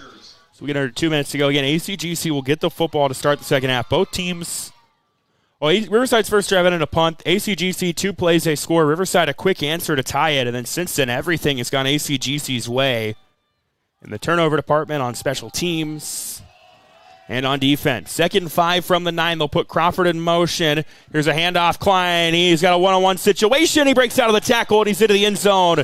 Touchdown, ACGC. A little crossbuck right there. He went in a little counter, and Klein had to beat one man and shed the tackle. And 40 points was not out of the possibility, but I didn't think we'd see that coming before halftime, Trev. No, not at all. Everything going the Chargers' way tonight. And with 1:24 to go, they might go for 2 here, Brian, because at 40-7. 42-7 puts a running clock, doesn't it? Yeah, I would. And you got timeouts, and I think that's what they're going to elect to do here. I mean, you're not trying to run up a score. No. What you're trying to do is get this to a spot where you want to protect your players too, because there's a playoff game coming up next week. You want to make sure your guys are healthy, and they will run it and get the 2 on Brexton Schneider's carry, and it's 42-7, 35 unanswered for ACGC. They lead it now with 1:24 to go here in the first half. KMA Video Stream, KMAland.com. Pharmacy is dedicated to providing you and your family quality medications, medical equipment, outstanding service, and individualized customer care. Rogers Pharmacy has a large selection of durable medical products, from walkers, hospital beds, electric scooters, crutches and braces, to lift chairs, diabetic supplies, and everything related to respiratory conditions. And they offer delivery of your medical equipment in a 50-mile radius of their Missouri locations, including service to parts of Iowa and Nebraska. Rogers Pharmacy, your full-service pharmacy in Tarkio, Maryville, Mound City, St. Joe, and Stanberry. ACGC finds the end zone again, 6th time in as many possessions tonight, and they are now up 42-7 with 1:24 to go here in the first half of this one. Well, I'm a little concerned if I'm the Bulldogs. There's still 1:24, and there's a kickoff coming up. I mean, and not to dismiss that, but you're going to have to cover this kick, aren't you? Yeah. I mean, you got to secure this kick. There's no guarantee because they're going to kick it somewhere short or something. You're going to have to get on it and field it, and like I said, get into halftime. But I said it's get to halftime and regroup if you're Coach Frayne right now. But first thing is business. Secure this kick. So Wetzel will kick it away, and they will kick this one deep. Cole Jepson will be the returner at around the 18-yard line. Jepson scoots by one defender, trying to bounce it outside, 25-30, and scoots out of bounds at around the 42. So Riverside will have solid field position to start this drive. Get a couple timeouts as well, Trev. This is one where maybe you try to air it out so you can get a big chunk play. And I mean, right now, if you could find a way to get a touchdown and put some points on the board and get a little bit of momentum, and then tell your guys, okay, hey, let's come out and get a stop, let's get a score, and then because we got guys that can get in open fields and score as well too. At some point, if you're Riverside, you're going to have to steal a possession if you have any chance of coming back in this. That's of note when we start the second half. But 1:15 to go here in the first half, 42-7. They will throw over the middle. Amdor was wide open over the middle of the field, but Shane Rock just overthrew him. He panicked. There was a guy coming at him, and he just didn't wait long enough to let Amdor get to that little open window and couldn't get him. So missed opportunity. And, if he catches that, I don't know if he's going to score, but he's going to get a pretty good chunky yardage on It's a surefire first down if he catches that. But now it's 2nd and 10. Here's another pass, kind of dangerously ahead of the receiver, trying to go to Cole Jepson. Well, the trouble with that is that the ball sails like it did right there. There's defenders somewhat close by. I wouldn't be more opposed to maybe getting Gordon on a little screen pass and let him go, get him on side, get a guy blocking on the end right there, and see if I can get him one-on-one on the edge. Under a minute to go in the half, by the way, with the running clock initiated. Down to 40 seconds to go. Schoenrock pass. Amdor again overthrew him. And a 3-and-out for Riverside, but with the running clock, we can go into the break off of this play. And I think that is what Riverside is going to do. Yeah, Coach Madison won't call timeout. We'll just let that run down. I mean, you're going to have the ball start second half, so you'll just let it go out. Riverside just kind of standing around. And they are going to be fine taking it into the half. So, boy, if you're ACGC, you couldn't have drawn up a much better start. And the Chargers on senior night too, Trev, so what a way to get your seniors out. But they've done everything right for the first 24 minutes of this game. Perhaps making a statement. 42-7 ACGC. We're back with halftime coverage here in a moment. KMA Video Stream, KMAland.com. This is Sid with Shaw Ag near Trainer. I'm learning all of the ins and outs of agronomy with my dad, Shane. I've learned that Pioneer seed is second to none, and that they back that up with proven products and yields. I've also learned that if our customers have a question or a concern, we'll work until we figure out the answer or solution. I'm learning all of this because at Shaw Ag, we've made a commitment, and that commitment is our family helping yours. Call Shane at 712-520-1333. Hello, I'm Amanda Mather, Director of the S&C Community Pharmacy. We want to make it easy for you to get your essential medications. In one visit, our patients can see their provider, have prescription medications in hand, and speak with a pharmacist all before walking out the door. From the comfort of your own home with our free delivery services to your vehicle with curbside pickup, we can help. To learn more about our hours or other services, simply visit www.smchospital.com or call us at 712-246-7100. Our name says it all. We're Total Farm Solutions. This is Eric with TFS, and when it comes to your operation, we want to be your total partner in and out of the field. We're your Pioneer seed dealer, along with bulk options and seed treatments. And we study genetics, offering scouting and agronomic solutions. Taking care of our customer is part of our total service. We're Total Farm Solutions. Give us a call or find our office just outside of Carson. At the break here in Guthrie Center, 42-7, ACGC on top of Riverside, Class A District 7 title game. And Brian Bertini, you could say the Chargers' start was electric. Yeah, I mean, they won the toss, deferred, kicked, penalty by the Bulldogs, put them behind the sticks, forced them to punt. Second play from scrimmage, Crawford goes 76 yards. Nice job by the Bulldogs to answer on their next possession. They punch it in, get 7-7. We think, okay, we got ourselves a ball game. And then 35 unanswered points by the Chargers. Courtesy some turnovers in there thrown in, but just a dominating performance here in the first half by ACGC. Yeah, they've ran the ball 31 times, 246 yards. Joe Crawford, 6 carries, 115 yards and a touchdown. Braxton Schneider, 14 carries, 76 yards and 4 touchdowns. And Brian, I mean, really the difference maker has been 3 Riverside turnovers. Yeah, and every time that ACGC gets the ball anywhere near, in midfield, able to punch it in, that ground game just continues to turn up. And, credit Coach Mathis and his squad. They haven't had those offensive penalties, Trev, to put them behind the down and distance. They've been able to just keep moving forward. I mean, pretty much first down was always 4 or 5 yards. It was always the 2nd and 5, 2nd and 6, and there's just so much you can do. And I think a lot of it was the defense just got really worn out there by the Bulldogs that first half. And, again, Coach Frame was glad halftime come around and get a chance to regroup and see what you can do here in the second half. So at the break, it's 42-7 in favor of ACGC. We're going to step aside, play some previously recorded interviews. Actually, you're going to see last night's video interviews from the Corner Conference Volleyball Tournament and the Western Iowa Conference Volleyball Tournament. A couple of fun conference tournaments. Sydney beat East Mills in 5 to win the corner title. Riverside beat Trainer in 4 to win the WIC title. So you're going to view those interviews, and we'll be back with the second half here from Guthrie Center, KMAland.com.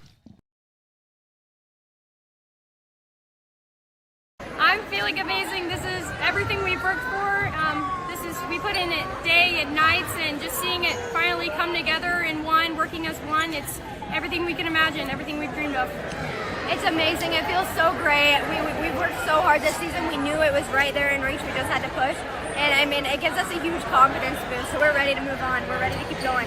Yes, it means everything to us. Like Addie said, it gives us a huge confidence boost. We really wanted it, and they made us work for it, and so I'm glad we put it away. Kiana, you guys lost the opening set. What was kind of the mindset, how you guys got back into this one after that first set? The mindset was, we're not done. This is not who we are. That's not how we were supposed to play. We picked it up and we talked and we started to play as one towards the ending sets, and we knew that we could do this. We could be the Sydney volleyball we know we are, and we played it. You can see it here tonight. Addison, after that first set, it seems like you were setting Kiana and Myler a lot. What were you seeing as a setter that was allowing you to get the balls to them and to put the balls away? I can always trust my middles. They're working with everything I give them, and they're putting the ball away. They're finding the open shots of the court. They're taking feedback from everybody. So just finding them on the court, feeding them the ball from my passers are doing a great job back there, and it makes it easy. Myler, what were you seeing at the net tonight? What kind of openings were working for you? I had to find their openings. They play good defense. Sometimes they came up with 2 blockers. The tip was open. Sometimes it wasn't. So I just tried my best to mix up my shots and make it different for them. Kiana, that's the 3rd time you guys have beaten East Mills this season. It was a little closer than the first 2 times.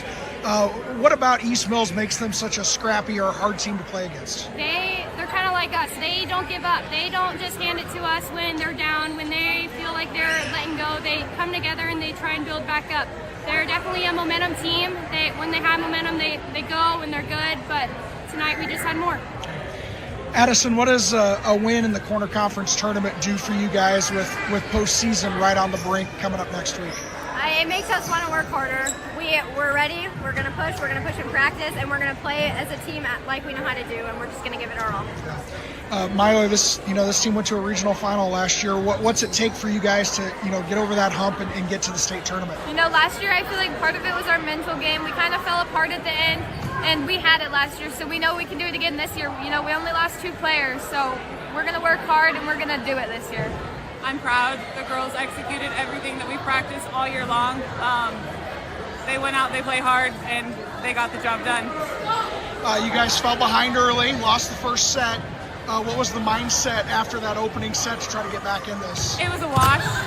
We knew that we had to play our game and that we are better than that. And so we kind of just got our heads back, and then we did great. What was it that allowed you to kind of crawl back into this? What were some of the things you guys were doing well throughout the middle part? Our middles found the open spots. Our middles have been our powerhouse all year, and my passers did phenomenal, and they got the ball to Addie so that she could give it to the middles to then put it away. Talk about the job that Addison did tonight, kind of quarterbacking your offense. Yep. Because you had a lot of openings all night. Without the good pass, she couldn't quarterback. So if she quarterbacks well, she finds the hitter, she finds the hot hand, and then they put it away. And that's what we practice all year long. What about this squad has made them so special? I mean, it seems like you guys are playing some really good volleyball right we are a great team. First, we put the team in front of us, and they play hard together. They love the game. They want to win. And so with that, we make a good team.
Riverside, Western Iowa Conference Tournament champions tonight. Lily Reed, Bentley Roan, Madison Kelly among the contributors to that.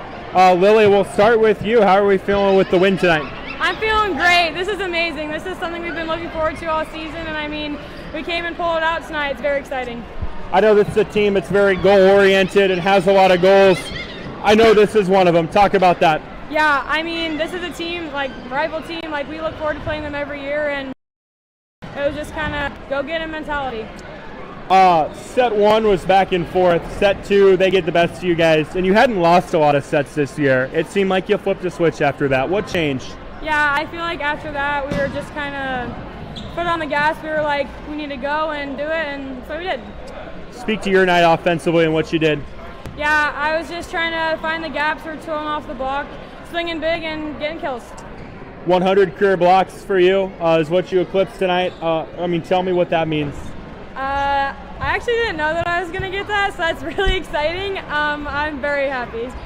How important is blocking to, your game and overall kind of what's asked from you? I feel like blocking's huge, especially as someone who plays both middle and out. I have to block right side and then everywhere else, so it's just kind of blocking them so I can get my back row a better ball. Go over to Bentley now. How are we feeling with how things went tonight? I feel great. My adrenaline's still going. I'm really proud of my team. They tried really hard to kind of key in on you and take you out of things. How did you guys have to adjust, and what did you have to do to make sure that didn't happen? Well, first, we had to adjust our block. Their defense was being really gritty. They were using our hands to tool off us. So we just set our block out and, played back. Offensively, what was the secret tonight?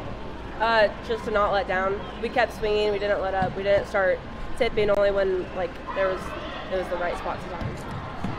Second consecutive conference tournament title. You end the regular season undefeated. How do you put into words what you guys have done so far this year? But I know you're not done. Yeah, we're not done. Going into every practice with a lot of grit and hustle, those are our two big things. And that's just one of our goals down to work to our bigger goal. Go over to Madison now. Your senior year is, an undefeated season, a WIC tournament title. How are we feeling?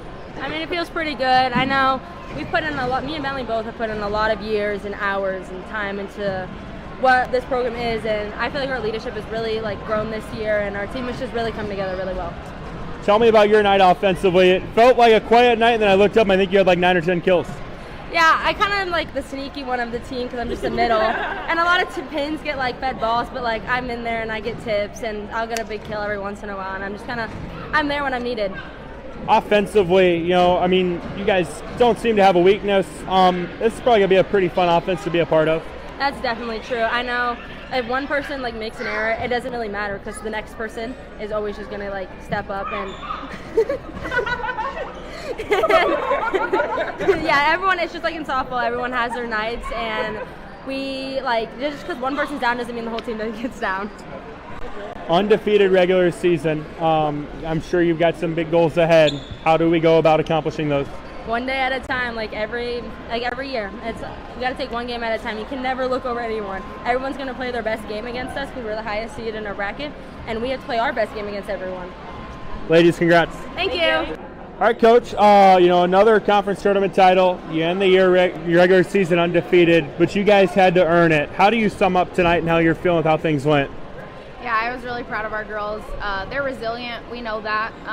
Competitive kids, but they've done a really good job. Something we talked about all year long so far is responding over reacting, and that's what they've done all season long when we've dropped a set here and there, and they came out ready to go the next one.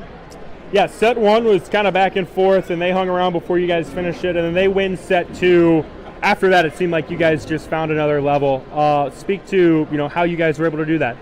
Yeah, what we talked about was just trusting what we know and sticking with that, and we're not going to change what we're doing. Trust, I think, is huge with this group. They're ready and they know that people around them are going to do their job. Defensively, you saw that tonight at the net. Our setters moved the ball around really well, so it was a good game for everybody. Offensively, what'd you like tonight? I just thought that Ellie. I just thought that our girls did a really good job. Trusting their swings. We've worked on a couple adjustments, and so they did a really nice job at that. Some of our kids, they just shined in all different moments. It was really exciting. defensively, you guys were going against one of the top hitters in the conference, and I mean, she's going to get hers, but I know like Sophia was all over the place. What'd you like defensively? I thought we just went for the ball. We've talked in practice. Some days our goal on defense is find your go, and I thought our girls had their go tonight and just kept staying after the ball and being resilient back there. And she does an incredible job. My liberos in general in volleyball aren't appreciated enough, and she definitely elevated our level of defense tonight. Finished the regular season undefeated, repeat as conference tournament champions, but I know you're not done. I mean, how are we feeling with the body of work so far, and how do you keep it going? Yeah, I think they've done a great job. One of them said something about practice already tomorrow, and so I know they'll come into the gym tomorrow ready to compete. They'll be excited for this tonight, and then it's, next game at 0-0 mentality, so. Welcome back to Guthrie Center, KMAland.com. Trevor Mader, Brian Bertini with you here tonight, and a dominant start for ACGC.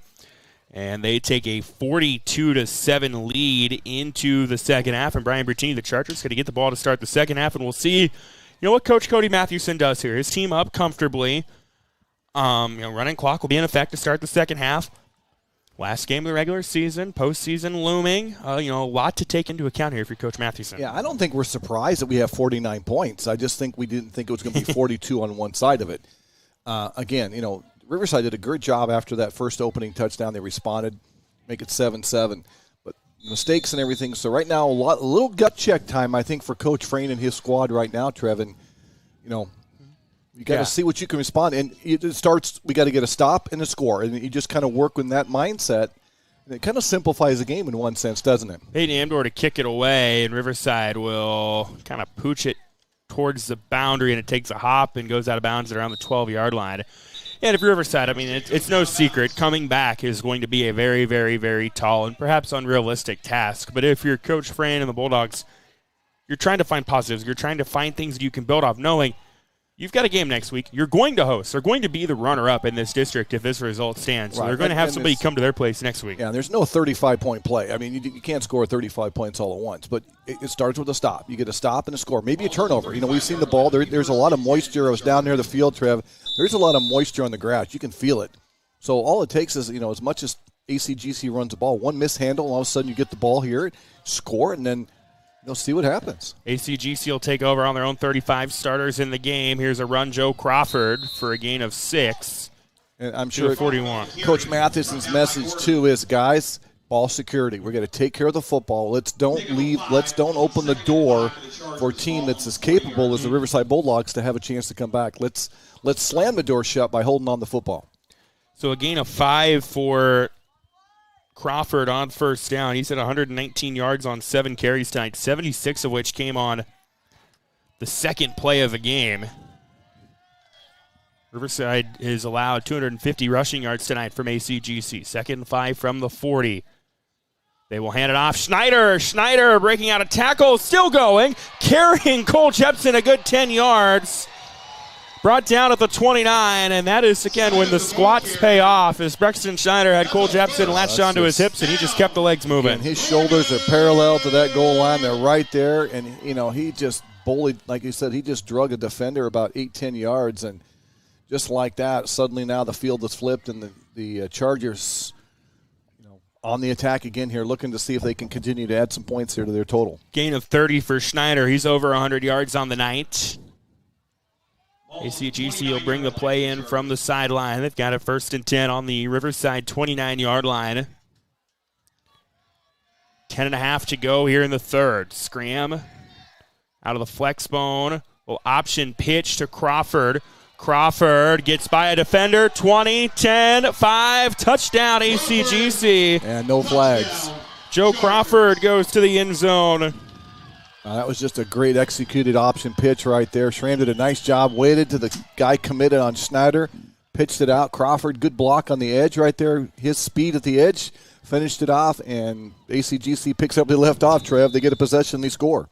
7th rushing touchdown of the night for ACGC, and now Oliver Wetzel comes on. The 2nd score for Crawford. And Wetzel's PAT is up and good. 49-7, advantage ACGC on Riverside. 10:20 to go here in the third. KMA video stream, KMAland.com. Auto Center of Glenwood offers more than just the biggest and best pre-owned selection in the area. They also offer a community connection. Whether it's a high school... Yay.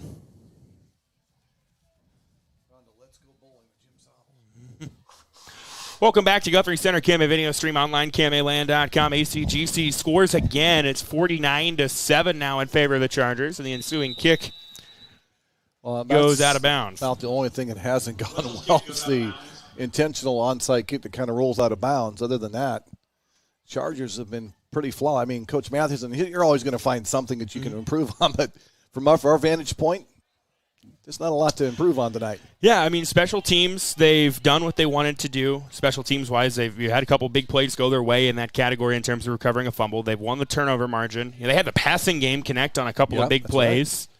They haven't punted. Really, I'd say if you're ACGC, the only thing that's gone wrong tonight is Oliver Wetzel missed one of his 6 PAT tries. Legs getting tired. Yeah. They went for 2 on the other one to kind of negate that.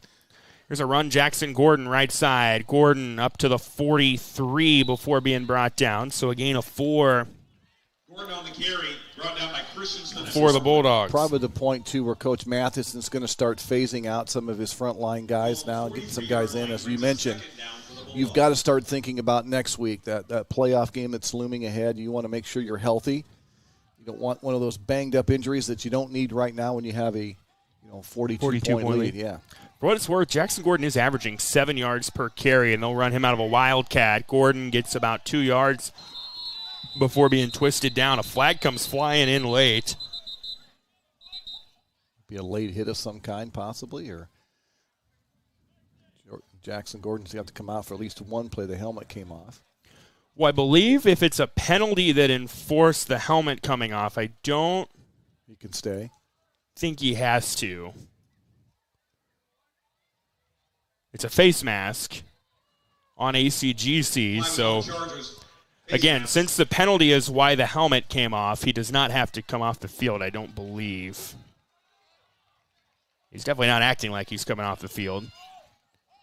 And that'll give 15 yards to Riverside, to the ACGC 40-yard line. Just the second time tonight they've been in ACGC territory. Well, and Coach Matheson also want to make sure, it's really easy as a defense. You're up 42 points to kind of relax a little bit. You got to stay sharp mentally as well. Schoenrock, play fake, heaves one deep. Jepson open, couldn't quite haul it in, though. He just overthrew him. That was a better thrown ball. A little good route right there, just a little missed timing, and that was close. It's the kind of plays that Riverside needs, and they need to kind of also think, I think Coach Frain's looking at, let's find ways to kind of maybe, if we're in this situation next week or, coming up or trailing, we got to find ways that we can score some points. So he's kind of looking ahead. You're looking at this game as also, but you're also thinking about, hey, what if we're in these situations come playoff time, Trev? What can we do to kind of get ourselves back in the game? 2nd and 10 after the incomplete pass. Here's a handoff, Gordon. Gordon hits the hole, tries to bounce. 30, brought down to the 25.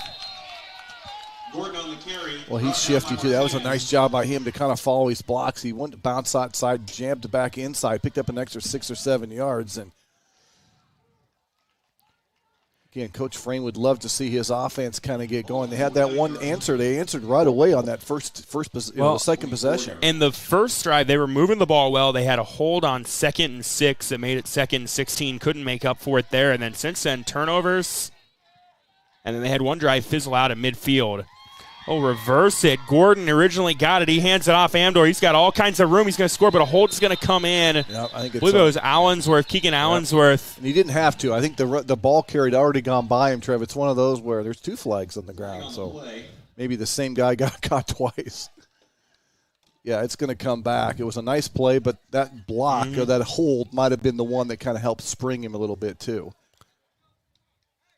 Coach Darryl Frain not thrilled by that call, to say the least. Well, it was a little glimmer of some hope right there, and you had some success. You did a good job of taking advantage of it, getting in the positive territory. On the Bulldogs. Now you kind of put yourself behind the sticks again now. So it is a spot foul, so it becomes a 1st and 10, or 1st and 12, rather, from the 27-yard line. 8 minutes to go here in the third quarter. Clock continuing to run. Riverside will bring the play in from the sideline. Shone Rock will have Gordon beside him in the shotgun. And they will run it. Gordon, he gets nothing. Angel Martinez made the initial stop, and then his friends join him. I believe Carter Richter was among those in there. Nice job by Martinez right there. The guard pulled, he snuck in behind him, and Gordon just couldn't get going upfield quick enough. Martinez wrapped him up. I think he lost about 2-3 more, didn't he? Yeah, loss of 2 will make it 2nd and 15 for Riverside from the 29-yard line. Shone Rock will still on his feet, steps out of bounds. I like what Jepson does in the open field. He's pretty quick and shifty as well, Trev. That was a little better pass by Amdor right there to get it out to him where something that Jepson can do something with it. Gain of 10 to the 19, so 3rd and 4 coming up for Riverside. Pretty much, unless there's a penalty of some kind, you're looking at 4 down. You got 2 downs to get about 4 yards. Shone Rock was trying to get maybe 5 free yards on a hard count. ACGC didn't bite the handoff. Gordon, he runs into the pile, and ACGC's defense stiffs it out. Xander Harwood made the tackle. Yeah, they would sure love to have that 5 free yards now, because now it's going to be 4th. And he lost a yard or 2 about on 6. That. Good discipline right there by the Chargers defense not to get caught up in a little misdirection. Stayed home right there, and Gordon gets swallowed up again. 4th and 5 now coming up for Riverside. 6:15 to go here in the third quarter. This one all ACGC, 49-7 in favor of the Chargers. Riverside will bring the play in from the sideline, and Jackson Gordon on the sideline on this 4th down. Shone Rock pass over the middle, caught Amdor inside the 5. Good little slant by Amdor. Nice pass right there. That was one of his better thrown passes. That was in traffic, but he led his receiver nicely, and 1st and goal right there. Good job. And that was with Gordon out of the game at that particular play right there, which is interesting on a 4th down. Mm-hmm.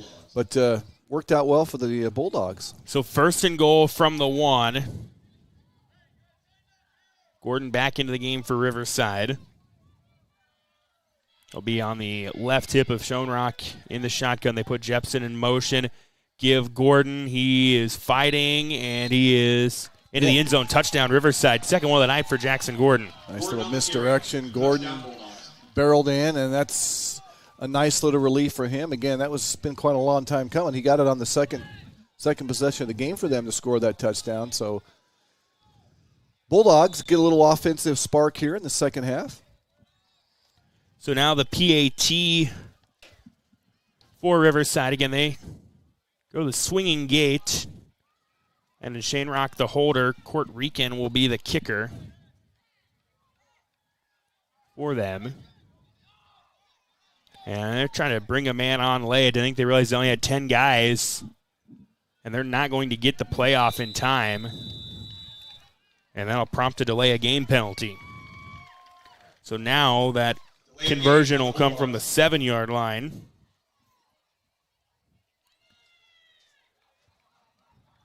So it would be the equivalent of like a 24-yard kick for Peyton Amdor. Coming up here in just a moment.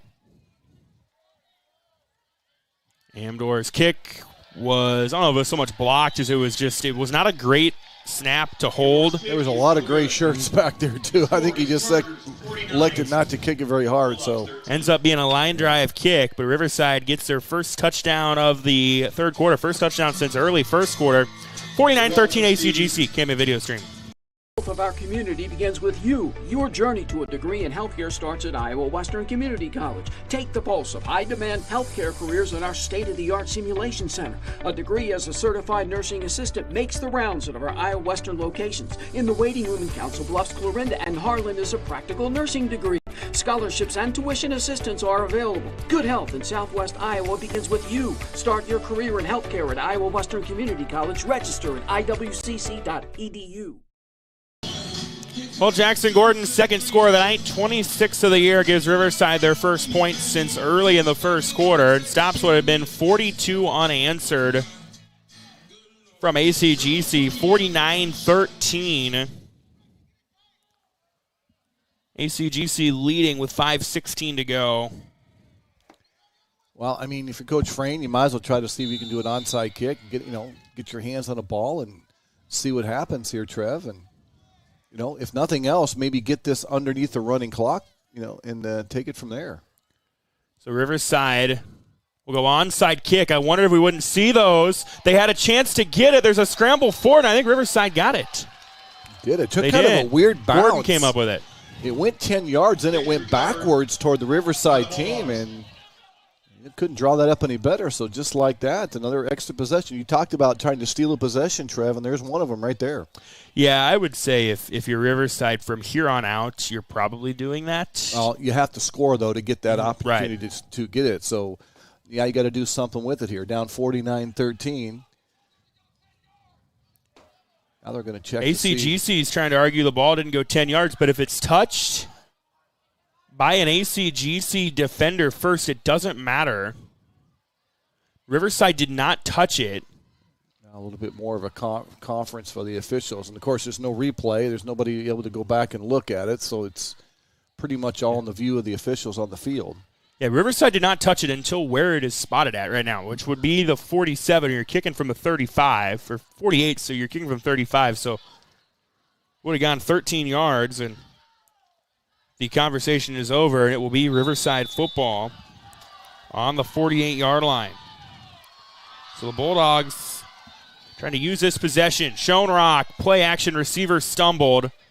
He tried to go deep to Cole Jepson, but Jepson stumbled on his route. Yeah, he just threw that, hoping his receiver is going to be in that area. And one of those passes, if he's there, he's got a shot at it. But as you mentioned, he stumbled, come out of his break. So now 2nd and 10 coming up for Riverside from their own 48-yard line. 4:45 to go in the third. And of course, with the point spread, the running clock, even on an incomplete pass, it keeps going. There's a handoff, Gordon. Gordon fighting for yardage to the 45-yard line. Bounced off a tackle at the line of scrimmage and turns that into a 8-yard run On the carry, brought down by to the ACGC 44-yard line. And now it's a 3rd down coming up for Riverside. So on 3rd down, there will be a whistle and a flag. And that is going to be a offside on ACGC on 3rd and 2. Is going to give Riverside a first down on the ACGC 39-yard line. So again, still, a massive deficit for Riverside, down 36. But well, and if nothing else, Trev, a takeaway would be if the game comes up short, Coach Frayne said, hey, guys, we outscored them in the second half. Yeah, we battled. Yep, and, this team, we might play them again, and we got to be ready. Gordon gets about 3 yards to the 36-yard line. Brought down by Richter. It'll be 2nd and 7 coming up for Riverside. Jackson Gordon tonight, 20 carries, 121 yards. That is 6 yards per carry, and I believe on the year he was averaging 7 coming in, actually just over 8. So it's not that he's had a bad night running the football. He just hasn't had probably the opportunities they would like because of turnovers and ACGC's offensive efficiency. 2nd and 7 from the 36. Option play. Schoenrock trying to stretch it out and eventually gets tackled for a loss at the 40. Brexton Schneider among those in the tackle. They did a good job guarding the pitch. It was going to go to Gordon, but Gordon actually got ahead of the pitch. It would have been, in the backfield, it would have been a pass, I guess, in a sense, but he elected not to pitch it. Ended up kind of going nowhere, so ends up probably being a pretty good decision by quarterback right there to hold on to that and not throw it out there to Gordon. Loss of 4 makes it 3rd and 11 for Riverside. 2:35 to go here in the third. Schoenrock will have Gordon in the backfield with him. Out of the shotgun. Schoenrock back to pass. And it was deflected, almost intercepted. Carter Richter got a paw on it. That was a good push by the defensive line by the Chargers. They got right back in the face of Schoenrock. He had nowhere to go with it. Well, now 4th and 11. And if any hope of any kind is left for the Bulldogs, it's it position hinges on this play. Yeah. So 4th and 11. This quarter flying by. Try that running clock, even incomplete passes. We're under 2 minutes now here left in the third quarter. Schoenrock with Gordon on his right hip, wanting to throw is Schoenrock. Kind of double clutches it, throws the ball across the field. It's intercepted. Coming up with that interception is Kinnick Freilich, who's kind of quietly had a nice night, and he'll return it to the 38-yard line. 4th turnover of the night for ACGC. There are a couple flags down, though. One at the 23, one at the 14. I would assume the one on the 23 is on the return. The other one could be, is it a legal contact downfield and a receiver, or? The defense is staying on the field. And the one official's marking it as maybe illegal contact, so. So if that's the case, I don't know it if is illegal contact. It's an automatic first down, but it will continue the drive. So it does continue the drive. It is not. There's a block in the back on the interception. Oh, they're going to go ahead and award possession, I guess. Okay, so it was on the return. Okay. Yeah, there's a block in the back on the interception return. It might have been the same guy, two different flags, but. So 4th turnover of the night is a Kinnick Freilich interception. And that was, even if it was incomplete, that was going to be turnover on down. So regardless, Chargers offense back at it again. So a minute 25 to go in the third. ACGC will take over on their own 13. Starters still in the game. They fumble the football. There's a scramble for it, and one of the linemen come up with it. I believe that's Jack Sheeter that hopped on it. Tim or Garrett Lemke. Klein, the ball carrier. Ryder Klein was the ball carrier. That ball was just stripped out. It was right Lemke there. that recovered it. Said it's really muggy. I was down the field there on the side, and there's a lot of moisture in the air and the ground. It rained this afternoon, and there's a lot of water. And there's no air moving at all. And I'm wondering if the ball's, even right there is just picking up a little moisture, and it's just enough slick on some of those uniforms, Trev, that can't get a good clean handle on it. Under a minute to go in the third. I will say, relative to what we've seen other mid-October Week 8 games, where I look like the Michelin Tire Man, I will gladly take what we've got tonight. 2nd and 6 from the 17. Schneider runs for 2 yards to the 19-yard line. I don't even know if we've had a night where we've even had really close to a frost here, have we? So that could be the final play of the quarter if ACGC wants it to be, and they're not showing a lot of urgency. So we're going to go to the 4th. Both teams put a score on the board in the 3rd, but it's all ACGC right now. 49-13 Chargers through 3 quarters of play here on the KMA video stream online, KMAland.com. Ready to grow your future with a bank that truly cares? Welcome to Malvern Bank, where we're more than just a bank. We're your neighbors, your friends, and your partners in success. At Malvern Bank, we specialize in ag loans that help our local farmers thrive.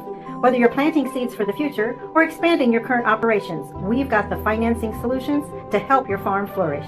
So why wait? Visit us today and see how Malvern Bank can make a difference in your life. Together, let's grow our future. Malvern Bank, we build community. Member FDIC, Equal Housing Lender. Headed to the 4th here in Guthrie Center, 49-13 advantage ACGC over Riverside. And Brian Bertini, the Chargers, 12 minutes away from capping off a dominant regular season with a district title. Yeah, they got things going early in that first quarter too, Trev, with 21 points and just never looked back. Yeah, it was 21-7 early on. They've scored on all 7 offensive possessions so far. And they have the football facing a 3rd and 4 from the 19 to start the final quarter of this one. Again, running clock in effect unless Riverside is to get this deficit under 35.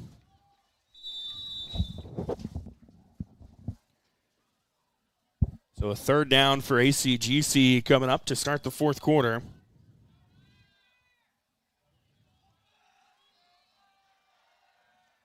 And they will pass it on third down to Freilich. Freilich trying to put a move on a defender and gets about 2 yards. Did not get enough for the first down. Scram's pass is complete to Freilich. So a gain of 2, and we're going to see something we hadn't seen from ACGC tonight, I think, Brian, and that is a punt. Fourth down for the Chargers. Yeah, it was a little safety, quick screen outside. We saw that. That's kind of their go-to pass right there. And that one better defended by the Bulldogs. And punt coming up. So they will likely bring the punting unit onto the field. Their punter has been Angel Martinez, but they're lined up like they're going to go for it. And a whistle and a timeout taken by ACGC head coach Cody Mathewson.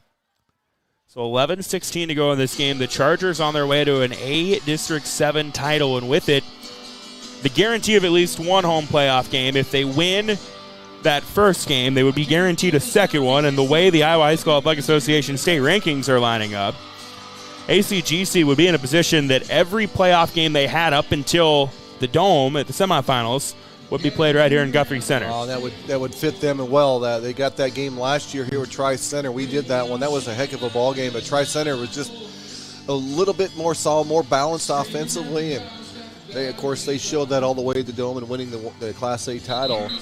Coach Mathewson would love to get his team into the Dome for the first time. ACGC, they've knocked on the door a few times past, and that's something he mentioned to me this week in terms of areas that they've tried to improve on, but areas that maybe in years past have hurt them, such as pass defense, for example. 8th year for Coach Mathewson at the helm here at ACGC, as they are going to go for it on fourth down. And there was movement, and that's going to be on ACGC and make it 4th and 7. So now they're likely going to punt. This is a program that had been through some tough years early on in the combination of Adair Casey and Guthrie Center. Coach Mathewson, Madrid alum, former Northwest Missouri State football player, comes to the Chargers, gradually built this program into a really, really good football team. Yeah, and it started with his commitment to getting the kids in the weight room. When you look at how they've grown their athletic facilities over the last, say, 5 or 6 years. Yeah, not just their football, but all their programs and athletics have really made a substantial gain and improvement. There's a high snap over the head of the punter, and that's going to go into the end zone for a safety through the back of the end zone.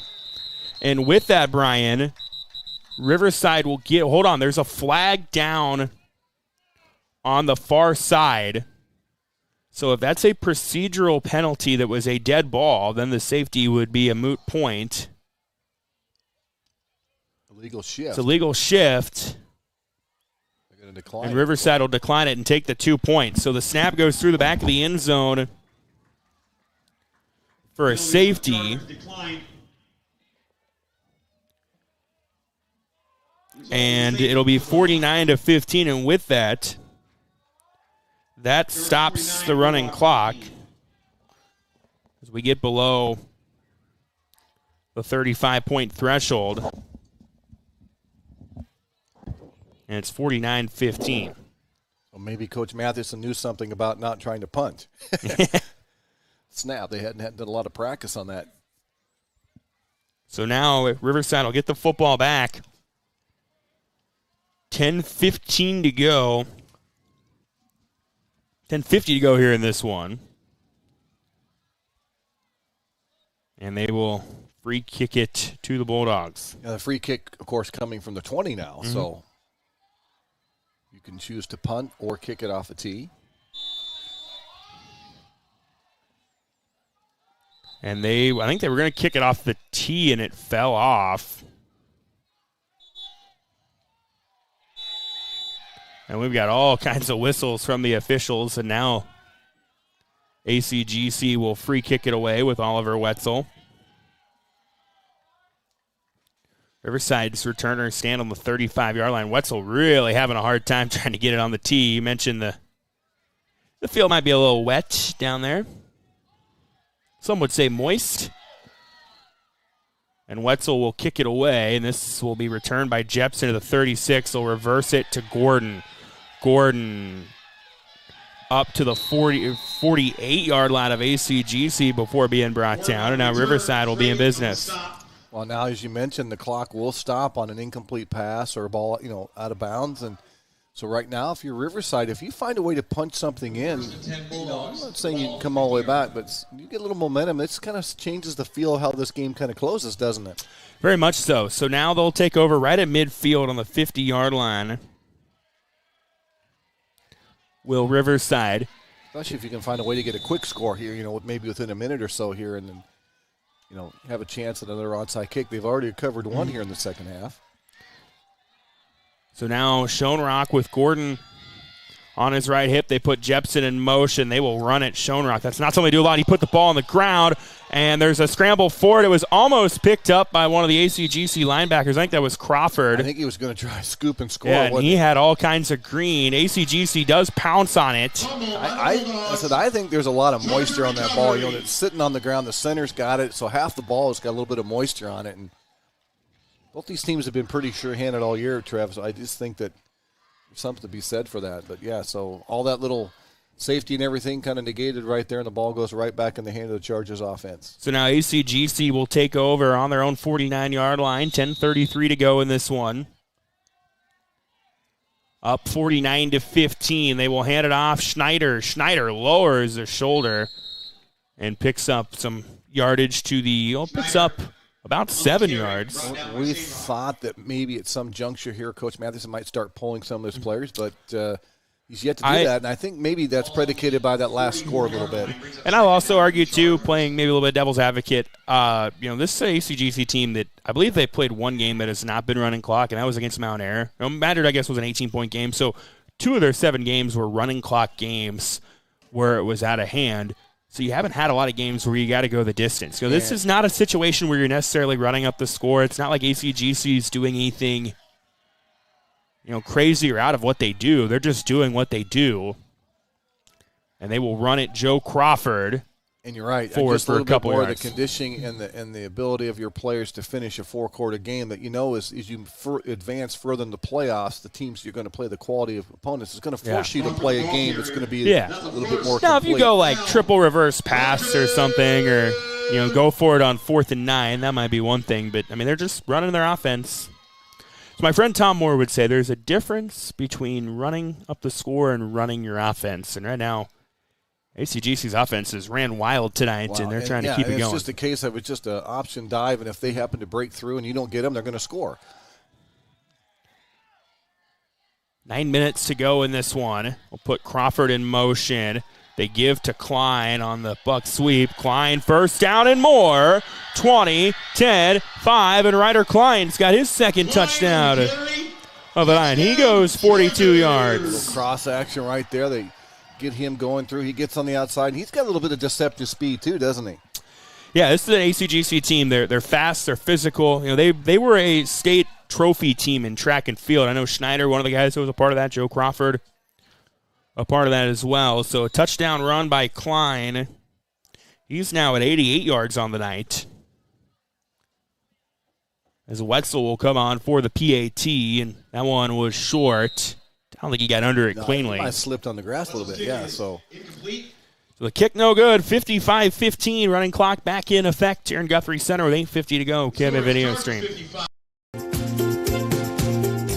Nutrient Ag Solutions takes the responsibility of growing seriously. As a leader in the ag sector, they provide their customers with complete agriculture solutions, including nutrients, crop protection products, seed, service, and digital tools for optimum customer success.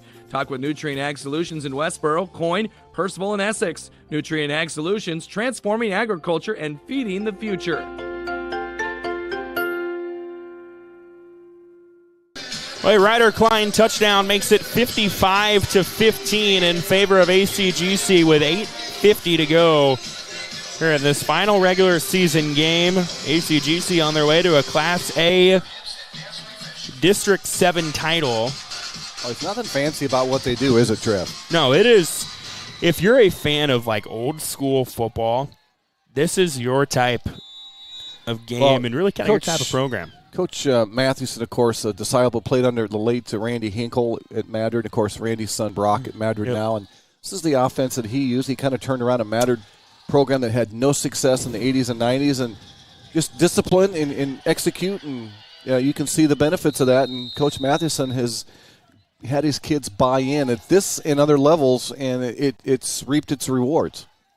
scramble for the kick ends up in the hands of Jack Brannon for Riverside. Now the Bulldogs will take over. Of course, everybody will be eyeing tomorrow as the pairings will come out for the lower classes in Iowa football to see who goes where. 33-yard line. What time they announce those? Is that 10 a.m. sharp, which means the Iowa High School Athletic Association website will crash at approximately 10:02. Although I think they've gotten smarter and just made it a PDF.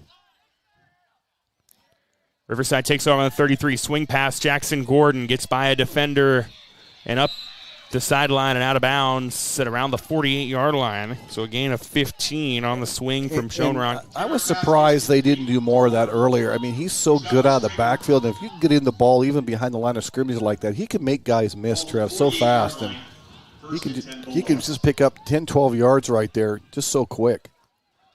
1st and 10, there's a whistle and a flag. And I believe they ran like a screen early in the game that hit for a nice little gain. And since then, obviously, they haven't had a lot of touches. Yeah, they moved him on the slot, and they had him coming back like on another pitch. And, you can be creative with him a little bit. But you got to get him in space because he's one of those guys, if he gets out in space and he makes one man miss, you know how dangerous he'd be in like an 8-man football? Oh, yeah. He would be just dynamic and electric. And it's funny you mention the 8-man football game because when I watch Jackson Gordon run kind of his running style, to me he kind of mirrors going to the 8-man game, a Lane Speaker from Cam who had speed but never really ran more so as he did glide. So after the penalty, it becomes 2nd and 15 from the 43. Toss Gordon breaks out of a tackle in the backfield, and gets about a yard. So a hard-earned 1-yard gain. Yeah, nice pursuit right there by the Chargers. They keep stringing him out. Once you make initial contact and stop his momentum, the other defenders can kind of catch up and drag him down. So, yeah, another yard, about a yard. Again, they're behind the sticks, and we get down, getting close to that halfway point here, the fourth quarter. So 2nd down and 14 for Riverside. Schoenrock, hard counts. There was movement on the right side. I don't know if it was on Riverside or ACGC. Looks like it's on Riverside. We'll back him up 5 more yards. That was number 0 for the Bulldogs. That would be Jack Brannon. Yeah, he knew it. He started heading back, and so that 2nd 14 just got a little longer. It now becomes 2nd and 19 from the 39 for Riverside. Clock continuing to run, or 7 minutes ago. We got a whistle and a timeout taken. Timeout, Bulldogs. By Riverside head coach Daryl Frayne will take one with them. KMA Video Stream, KMAland.com. Northwest Missouri State University, you can follow your interests and discover new ones. Set a run.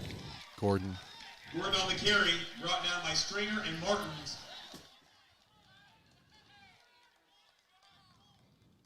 4 yards. Welcome back to Guthrie Center, KMA Video Stream online, KMAland.com. Trevor Mader, Brian Bertini with you. Run of 4 by Jackson Gordon will make it 3rd and 15 for Riverside from the 43-yard line. ACGC on their way to a dominant win. Scored on their first 7 possessions of the night. There's a run. Gordon broke out a tackle in the backfield, gets upended after a gain of about a yard or 2. And Brian, ACGC's offense gets a lot of the pub, and rightfully so, because they've put up a lot of yards, they've put up a lot of points this year.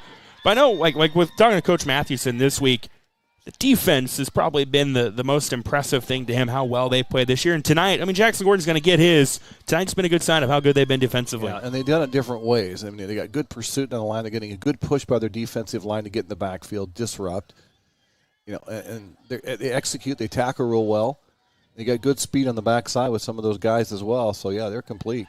Schoenrock throwing on 4th down, caught by Jepson over the middle. Jepson breaking free, and he's going to go into the end zone. Touchdown, Riverside.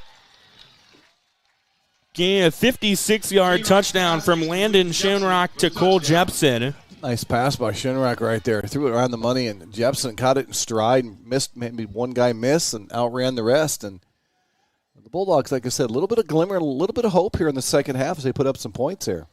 Yeah, they've continued to fight. Just, the turnovers early is what did them in. Now they'll go for the extra point with Amdor. And that stops the running clock. With a high snap, Amdor's kick is up and through, though, and that'll make it a 55-22 game. Got a flag on the play there. Amdor's kick is good. Might have been maybe a late hit on the kicker.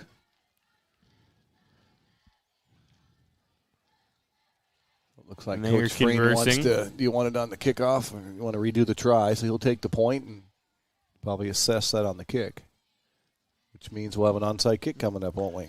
I would imagine. I don't know. 5:15 to go in the game. You're down 33 points. Yeah. Nothing else. You get your hands, get your offense one more back. I mean, you're starting to think, you're going to be in the playoffs next year for Coach Freen, next week.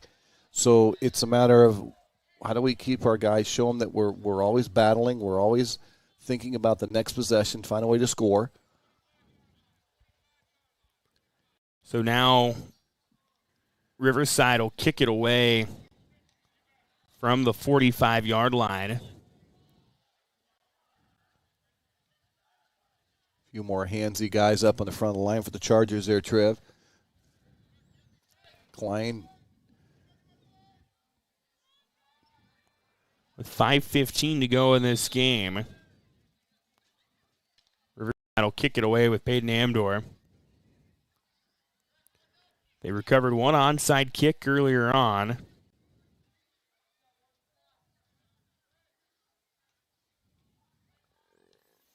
And this one they will kick deep over the head of everybody, and into the end zone it goes for a touchback.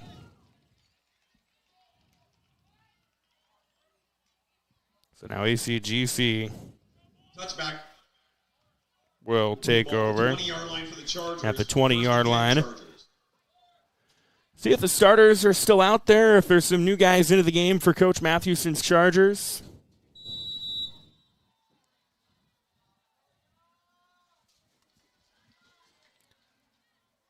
And it looks like they do have some new faces into the game. New quarterback Andrew Baumert taking the snaps.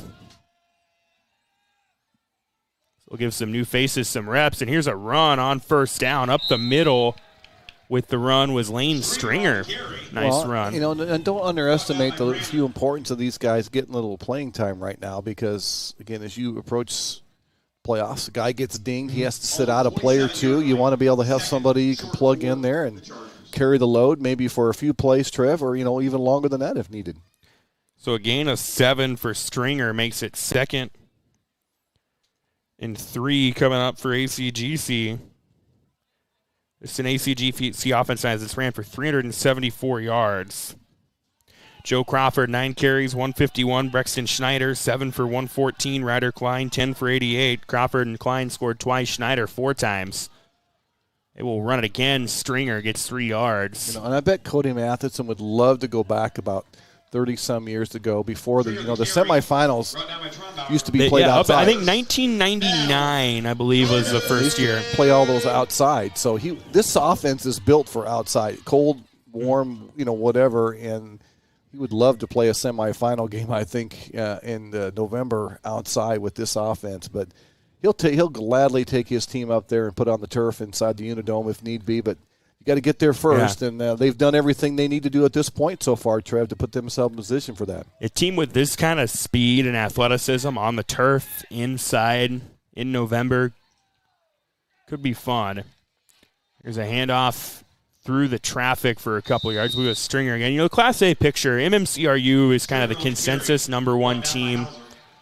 St. Ansgar in the mix, semifinal team a year ago, won a state title in baseball with a lot of the same contributors. West Hancock is, I believe, ranked 5th. Their strength schedule not great. They're still West Hancock. They're always Madrid squad that you got to keep an eye on. I think Riverside is going to be a contender in the playoffs. Yeah, in different situation tonight, they don't turn the ball over. This game might have a completely different feel to it. Not that ACGC might not have been able to separate late, but those turnovers kind of jump-started this offense and didn't need a whole lot of help anyway. Throwing a Woodbury Central team as well. Here's a run to Stringer, who spins out of a tackle and picks up a couple. They're in control of St. Albert in their de facto district title game tonight. Northland, Wapsie Valley in Class A was for a district title. I have not seen any score updates from that one. And Wapsie Valley is in control of that one, 35-0. So looks like Wapsie Valley going to win that district and finish an undefeated regular season. ACGC on their way to doing the same after a gain of 3 from Lane Stringer moments ago. Makes it 3rd and 7, 2.5 to go in this game. I'll put a man in motion. Here's a handoff. Actually, no, it'll be kept by Bomber, who gets wrestled down. Not necessarily down, but stopped. Uriah Reed made the tackle. Brings up 4th down for the Chargers. Iowa High School Athletic Association will release the Class A and all Class 8A, 1A, 2A, all of those pairings tomorrow morning at 10 a.m. They set the first round of matchups. Then after that, they take the 16 teams that are remaining and they put them in 4-team pods to set your round of 16 and your quarterfinal matchups. So ACGC guaranteed to host at least one game, and likely any games up to the Dome that they are in would be played in the confines and that's of Guthrie Center. Something you talked about when you talked Coach Matthews on your interview was that they put themselves in a position to kind of control some of those things. And what can you control? What can't you control? And if you win all your games, they've done their RPI. They've got the high enough spot in the polls. They've put themselves in a position to say you're going to have to come through our place. And as we saw tonight, this team is very well built to go deep into November. And if they don't turn the ball over, Trev, they're just a team that just can be somebody that you're going to really have to make sure you get ahead of them early. They, as we mentioned, they've been on the doorstep the last couple of years. Go back to 2021, their first quarterfinal appearance. They ran into a really good Van Meter team. That's a game where they probably were overmatched. Van Meter was the better team that night. They went on to win a state title. 2 years ago, I know they played Madrid in a really entertaining game. I believe you were at that game. And then last year, just ran into a buzzsaw in Tri-Center that was firing on all cylinders, maybe a little under the radar. You could argue that matchup maybe could have been a semifinal or a championship game, but the way the rankings and geography worked, it was a quarterfinal. That was a 2-point game until late in the second half. Tri-Center got a pick 6 and really turned the game on its head, and Tri-Center ended up winning. And since then, ACGC has been on a warpath on their way to an 8th consecutive win. They'll put a man in motion on 4th down. Bomber, quarterback run. He's got all kinds of room. He'll get the first down and gets brought down to the 46-yard line. That was a nice decision by him. It was a design pass. The receiver was covered. Bomber recognized it, ran out. And that should probably do it, Trev. A little kneel down here or 1 or 2 in that, and Coach Matheson will conclude an undefeated regular season for him and his Chargers here. And what a night here. Senior night, you get to close it out tonight against a really good – this is a really good Riverside team too. I mean, it's a Riverside team that if they are in contention for a trip to Cedar Falls, I would not be surprised at all. You never know. You very well could see this matchup again down the road. A lot of different ways you can drop the Class A playoff picture, but never know. We could see – this could be – the first of 2 meetings, but tonight it all goes to ACGC. Chargers were electric early and often. This Bomber goes down to a knee. They'll have to, might not have to do it one more time, about even on the play clock. And as has been the case all year, dominant spelled ACGC. The Chargers a 55-22 winner over Riverside tonight. They cap off an undefeated regular season and are your Class A District 7 champions. Brian Bertini, your thoughts? Well, it started, they won the toss, they deferred, Trev, and you thought maybe they might take the ball. They elected to defer, play defense. They got the stop, courtesy of that penalty by the Bulldogs, had to punt, and then second play from scrimmage, Joe Crawford punched it in 76 yards.